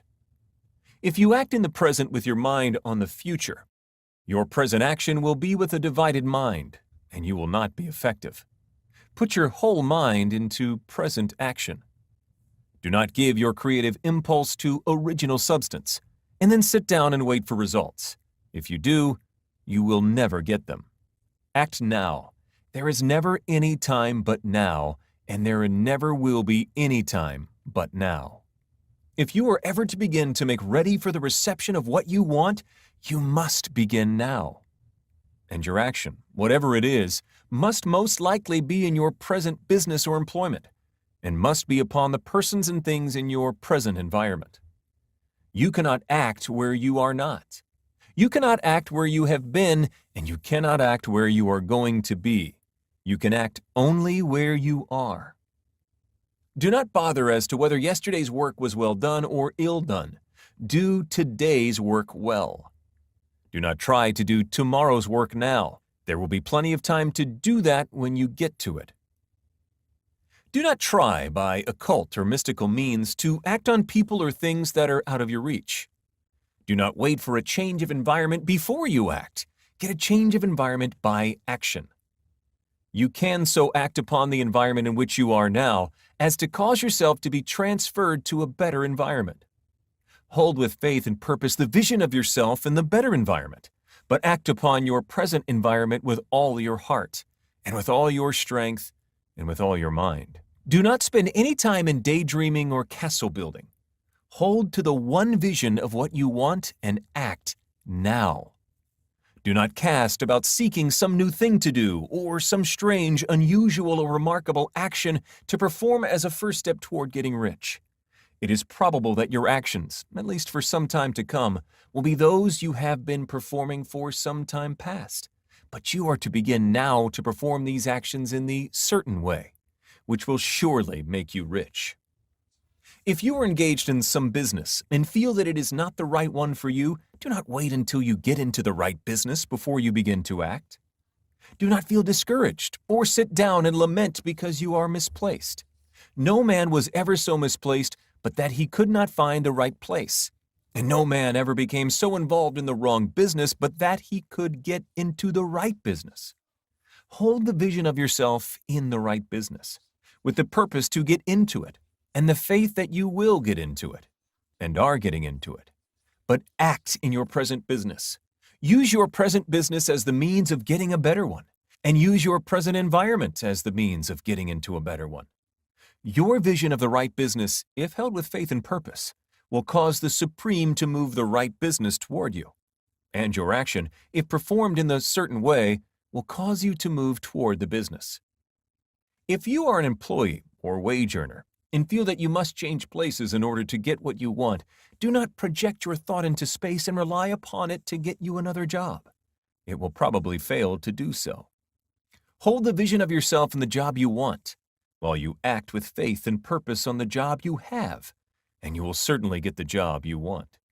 Your vision and faith will set the creative force in motion and bring it toward you, and your action will cause the forces in your own environment to move you toward the place you want. In closing this chapter, we will add another statement to our syllabus. There is a thinking stuff from which all things are made, and which, in its original state, permeates, penetrates, and fills the inner spaces of the universe. A thought, in this substance, produces the thing that is imaged by the thought. Man can form things in his thought and, by impressing his thought upon formless substance, can cause the thing he thinks about to be created. In order to do this, man must pass from the competitive to the creative mind.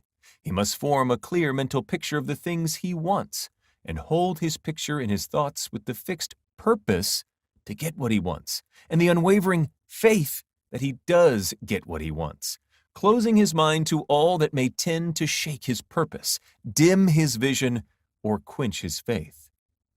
That he may receive what he wants when it comes, man must act now upon the people and things in his present environment. Chapter 12. Efficient Action. You must use your thought as directed in previous chapters and begin to do what you can do where you are, and you must do all that you can do where you are. You can advance only by being larger than your present place, and no man is larger than his present place who leaves undone any of the work pertaining to that place. The world is advanced only by those who more than fill their present places. If no man quite filled his present place, you can see that there must be a going backward in everything. Those who do not quite fill their present places are a dead weight upon society, government, commerce, and industry. They must be carried along by others at a great expense. The progress of the world is retarded only by those who do not fill the places they are holding. They belong to a former age and a lower stage or plane of life, and their tendency is toward degeneration. No society could advance if every man was smaller than his place. Social evolution is guided by the law of physical and mental evolution. In the animal world, evolution is caused by excess of life. When an organism has more life than can be expressed in the functions of its own plane, it develops the organs of a higher plane, and a new species is originated. There never would have been new species had there not been organisms which more than filled their places. The law is exactly the same for you. Your getting rich depends upon your applying this principle to your own affairs. Every day is either a successful day or a day of failure, and it is the successful days which get you what you want. If every day is a failure, you can never get rich, while if every day is a success, you cannot fail to get rich. If there is something that may be done today and you do not do it, you have failed insofar as the thing is concerned, and the consequences may be more disastrous than you imagine. You cannot foresee the results of even the most trivial act. You do not know the workings of all the forces that have been set moving in your behalf. Much may be depending on your doing some simple act. It may be the very thing which is to open the door of opportunity to very great possibilities. You can never know all the combinations which supreme intelligence is making for you in the world of things and of human affairs. Your neglect or failure to do some small thing may cause a long delay in getting what you want. Do every day all that can be done that day. There is, however, a limitation or qualification of the above that you must take into account. You are not to overwork, nor to rush blindly into your business in the effort to do the greatest possible number of things in the shortest possible time. You are not to try to do tomorrow's work today, nor to do a week's work in a day. It is really not the number of things you do, but the efficiency of each separate action that counts. Every act is, in itself, either a success or a failure. Every act is, in itself, either effective or inefficient. Every inefficient act is a failure, and if you spend your life doing inefficient acts, your whole life will be a failure. The more things you do, the worse for you, if all your acts are inefficient ones. On the other hand, every efficient act is a success in itself, and if every act of your life is an efficient one, your whole life must be a success. The cause of failure is doing too many things in an inefficient manner, and not doing enough things in an efficient manner. You will see that it is a self-evident proposition that if you do not do any inefficient acts, and if you do a sufficient number of efficient acts, you will become rich. If now it is possible for you to make each act an efficient one, you see again that the getting of riches is reduced to an exact science, like mathematics. The matter turns, then, on the question whether you can make each separate act a success in itself. And this you can certainly do. You can make each act a success, because all power is working with you, and all power cannot fail. Power is at your service, and to make each act efficient, you have only to put power into it. Every action is either strong or weak, and when everyone is strong, you are acting in the certain way which will make you rich. Every act can be made strong and efficient by holding your vision while you are doing it, and putting the whole power of your faith and purpose into it. It is at this point that the people fail who separate mental power from personal action. They use the power of mind in one place and at one time, and they act in another place and at another time. So their acts are not successful in themselves. Too many of them are inefficient. But if all power goes into every act, no matter how commonplace, every act will be a success in itself. And as in the nature of things, every success opens the way to other successes. Your progress toward what you want and the progress of what you want toward you will become increasingly rapid. Remember that successful action is cumulative in its results. Since the desire for more life is inherent in all things, when a man begins to move toward larger life, more things attach themselves to him, and the influence of his desire is multiplied. Do every day all that you can do that day, and do each act in an efficient manner. In saying that you must hold your vision while you are doing each act, however trivial or commonplace, I do not mean to say that it is necessary at all times to see the vision distinctly to its smallest details. It should be the work of your leisure hours to use your imagination on the details of your vision, and to contemplate them until they are firmly fixed upon your memory. If you wish speedy results, spend practically all your spare time in this practice. By continuous contemplation, you will get the picture of what you want, even to the smallest details, so firmly fixed upon your mind and so completely transferred to the mind of formless substance, that in your working hours you need only to mentally refer to the picture to stimulate your faith and purpose, and cause your best effort to be put forth. Contemplate your picture in your leisure hours until your consciousness is so full of it that you can grasp it instantly. You will become so enthused with its bright promises that the mere thought of it will call forth the strongest energies of your whole being.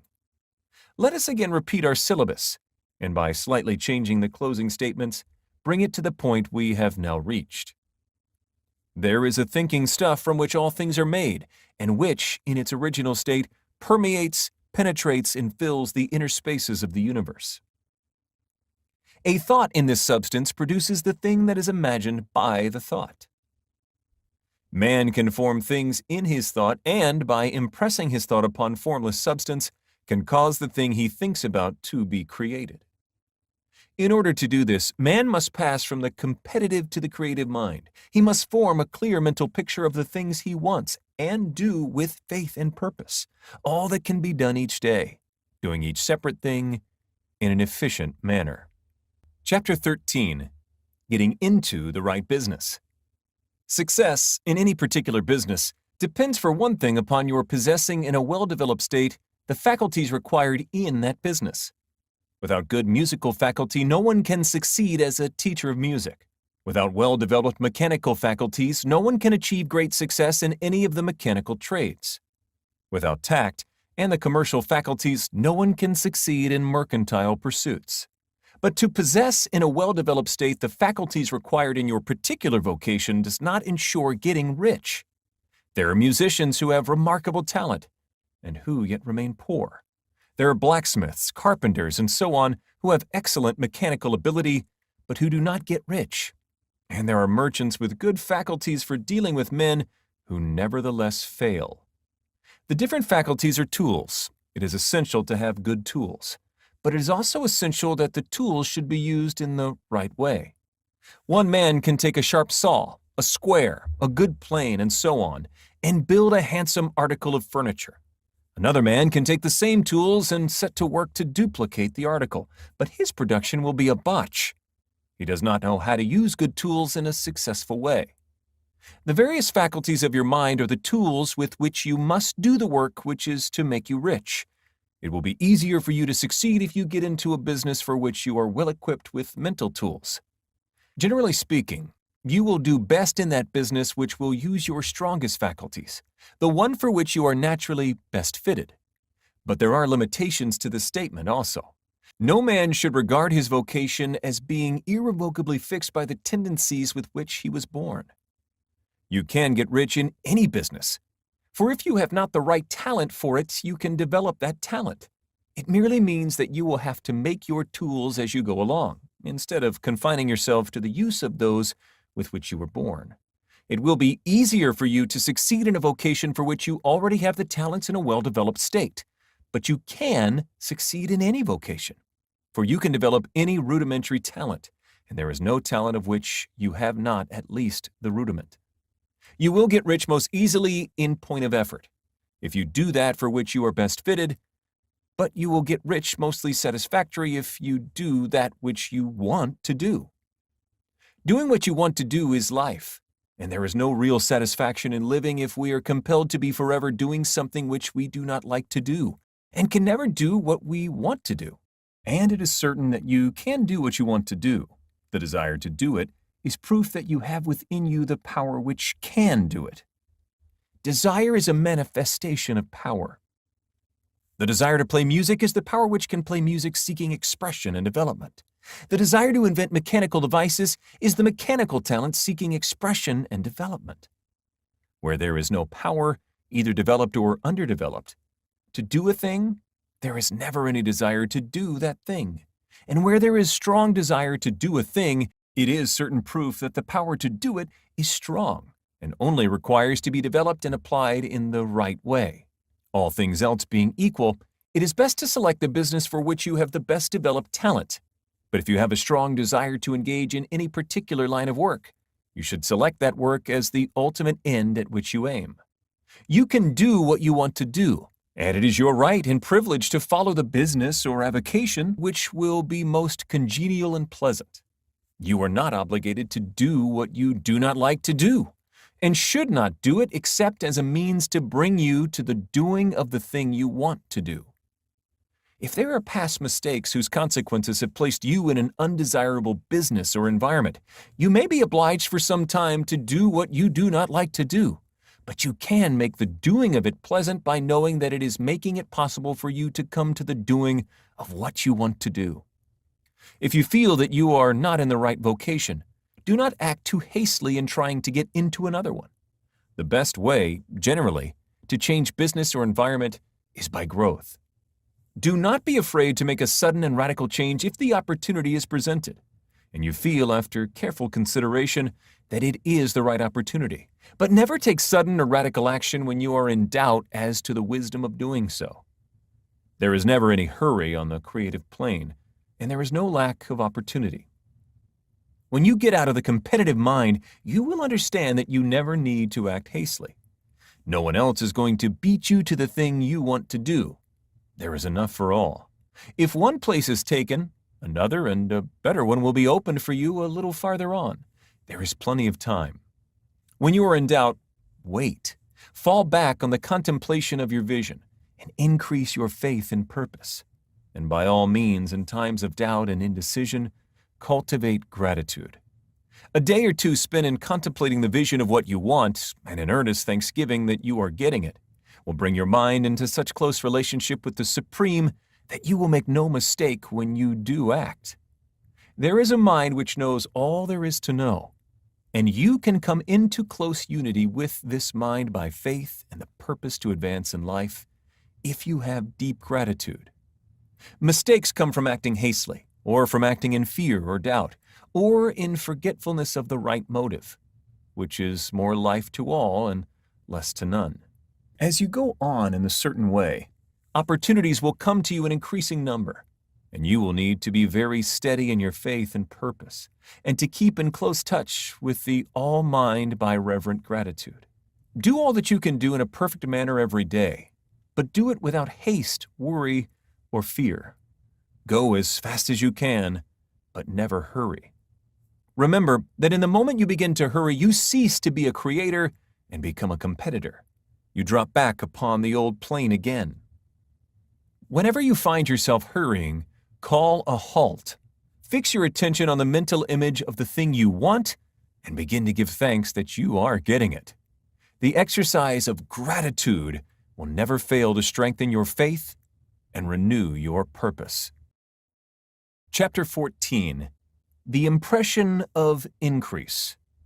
Whether you change your vocation or not, your actions for the present must be those pertaining to the business in which you are now engaged.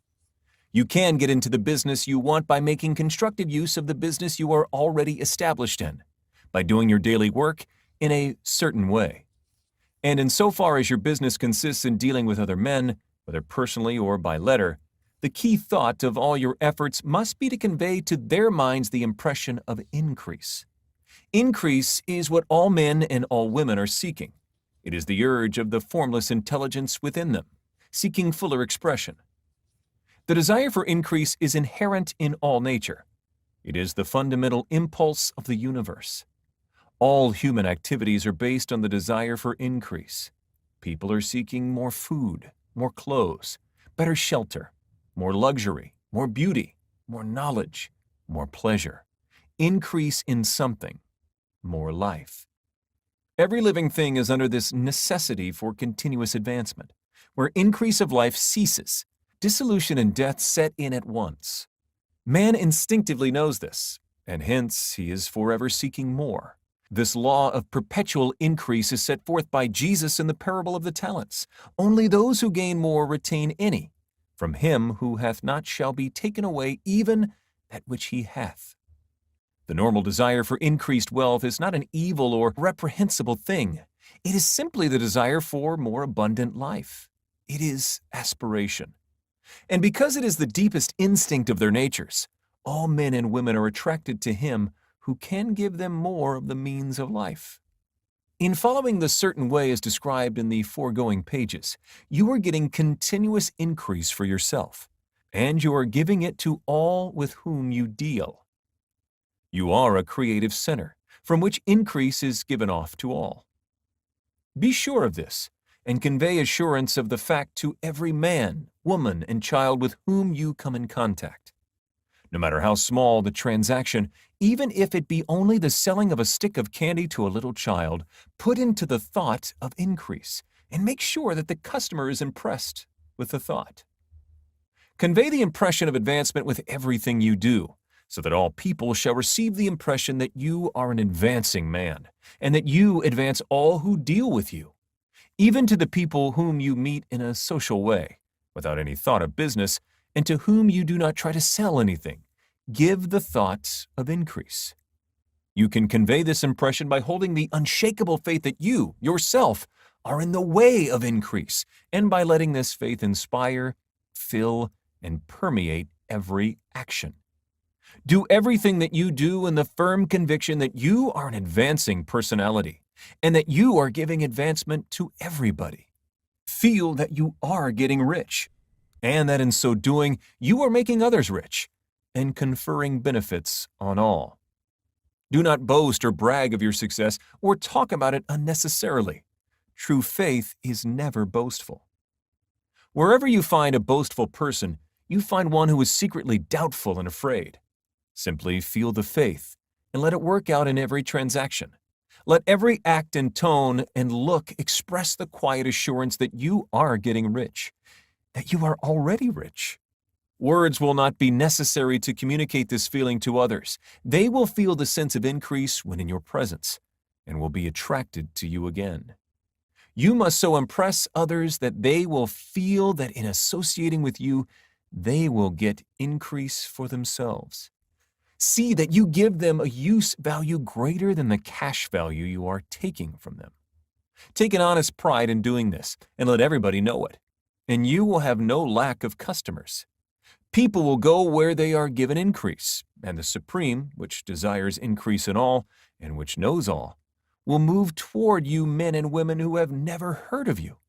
Your business will increase rapidly, and you will be surprised at the unexpected benefits which will come to you. You will be able from day to day to make larger combinations, secure greater advantages, and to go on into a more congenial vocation if you desire to do so. But in doing all this, you must never lose sight of your vision of what you want or your faith and purpose to get what you want. Let me here give you another word of caution in regard to motives. Beware of the insidious temptation to seek for power over other men. Nothing is so pleasant to the unformed or partially developed mind as the exercise of power or dominion over others. The desire to rule for selfish gratification has been the curse of the world. For countless ages, kings and lords have drenched the earth with blood in their battles to extend their dominions. This not to seek more life for all, but to get more power for themselves. Today, the main motive in the business and industrial world is the same. Men marshal their armies of dollars and lay waste the lives and hearts of millions in the same mad scramble for power over others. Commercial kings, like political kings, are inspired by the lust for power. Jesus saw in this desire for mastery the moving impulse of that evil world he sought to overthrow. Read the 23rd chapter of Matthew and see how he pictures the lust of the Pharisees to be called master, to sit in the high places, to domineer over others, and to lay burdens on the backs of the less fortunate. And note how he compares this lust for dominion with the brotherly seeking for the common good to which he calls his disciples. Look out for the temptation to seek authority, to become a master, to be considered as one who is above the common herd, to impress others by lavish display, and so on. The mind that seeks for mastery over others is the competitive mind, and the competitive mind is not the creative one. In order to master your environment and your destiny, it is not at all necessary that you should rule over your fellow men. And indeed, when you fall into the world's struggle for the high places, you begin to be conquered by fate and environment, and your getting rich becomes a matter of chance and speculation. Beware of the competitive mind. No better statement of the principle of creative action can be formulated than the favorite declaration of the late Golden Rule Jones of Toledo. What I want for myself, I want for everybody. Chapter 15. The Advancing Man. What I have said in the last chapter applies as well to the professional man and the wage earner as to the man who is engaged in mercantile business.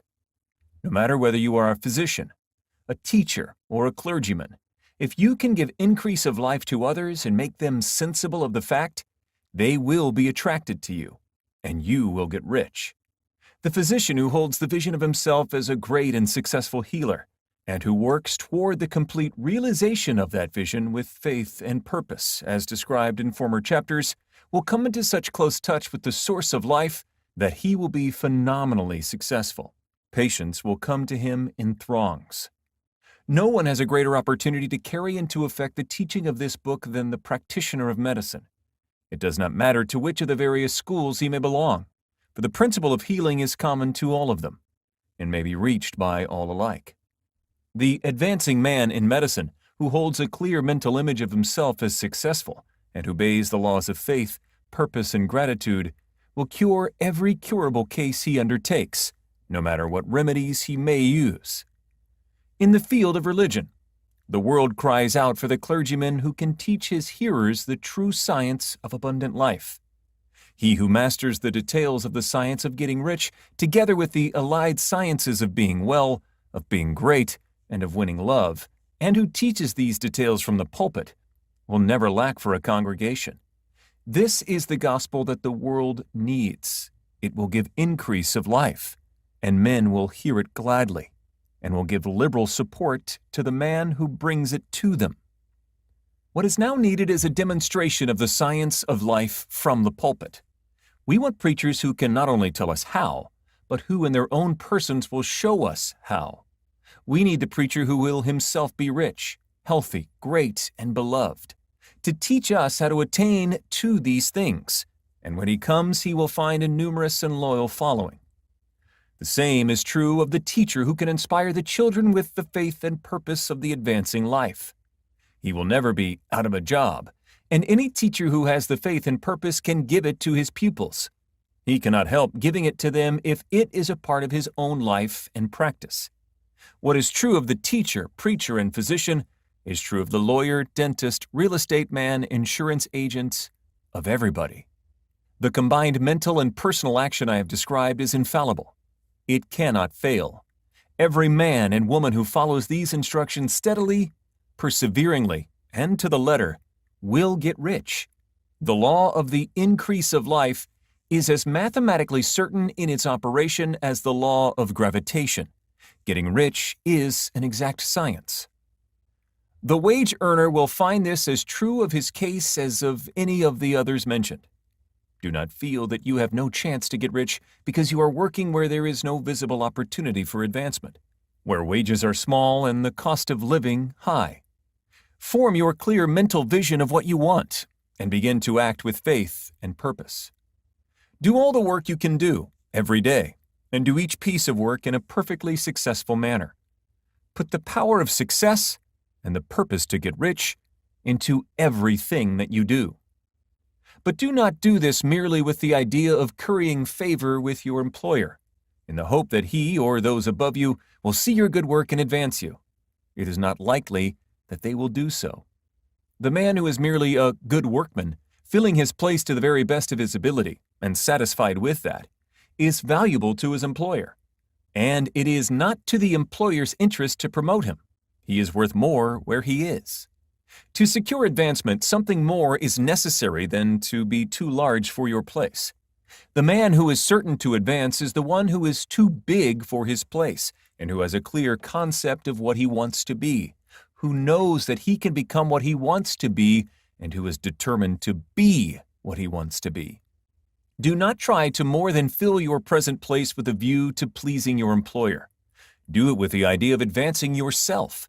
Hold the faith and purpose of increase during work hours, after work hours, and before work hours.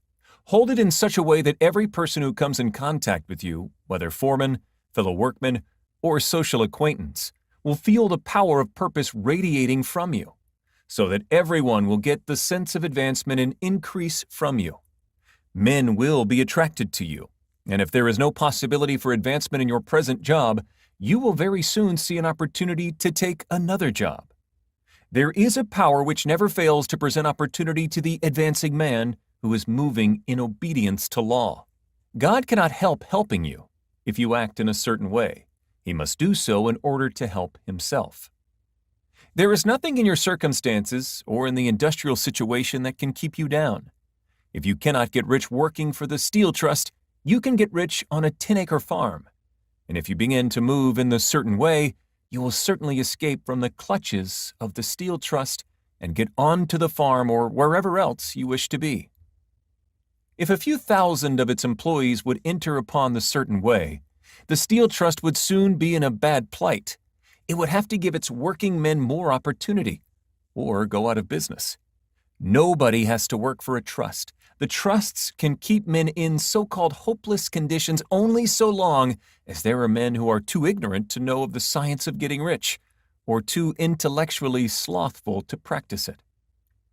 Begin this way of thinking and acting, and your faith and purpose will make you quick to see any opportunity to better your condition. Such opportunities will speedily come. For the Supreme, working in all and working for you, will bring them before you. Do not wait for an opportunity to be all that you want to be. When an opportunity to be more than you are is presented and you feel impelled toward it, take it. It will be the first step toward a greater opportunity. There is no such thing possible in this universe as a lack of opportunities for the man who is living the advancing life. It is inherent in the constitution of the cosmos that all things shall be for him and work together for his good, and he must certainly get rich if he acts and thinks in the certain way. So let wage-earning men and women study this book with great care and enter with confidence upon the course of action it prescribes. It will not fail. Chapter 16. Some cautions and concluding observations. Many people will scoff at the idea that there is an exact science of getting rich, holding the impression that the supply of wealth is limited.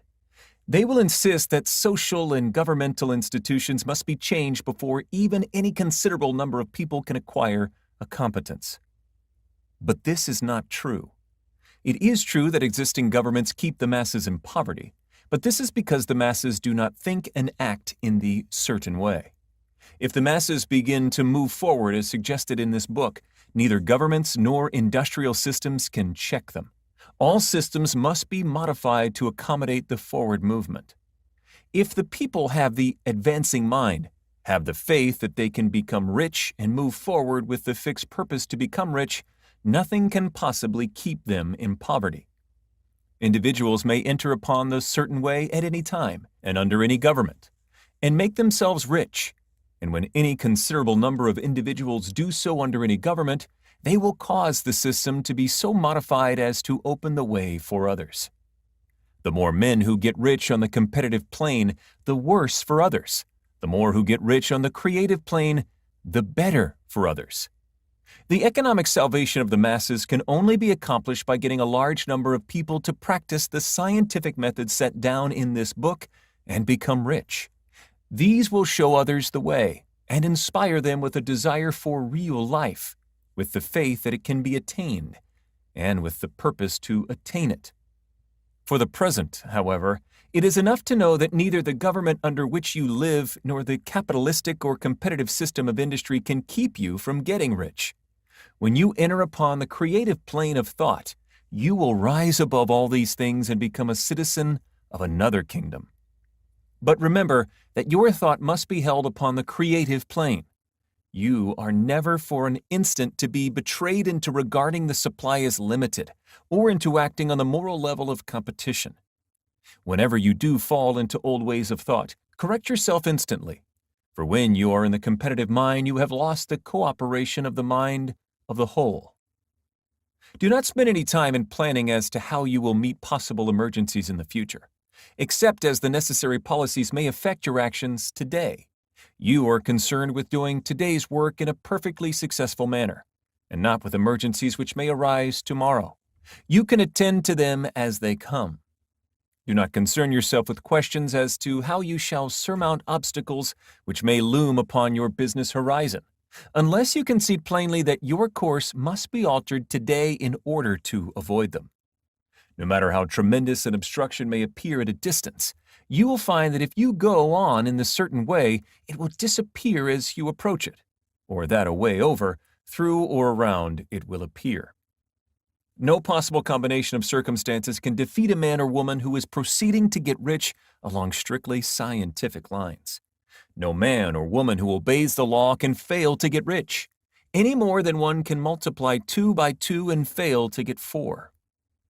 Give no anxious thought to possible disasters, obstacles, panics, or unfavorable combinations of circumstances.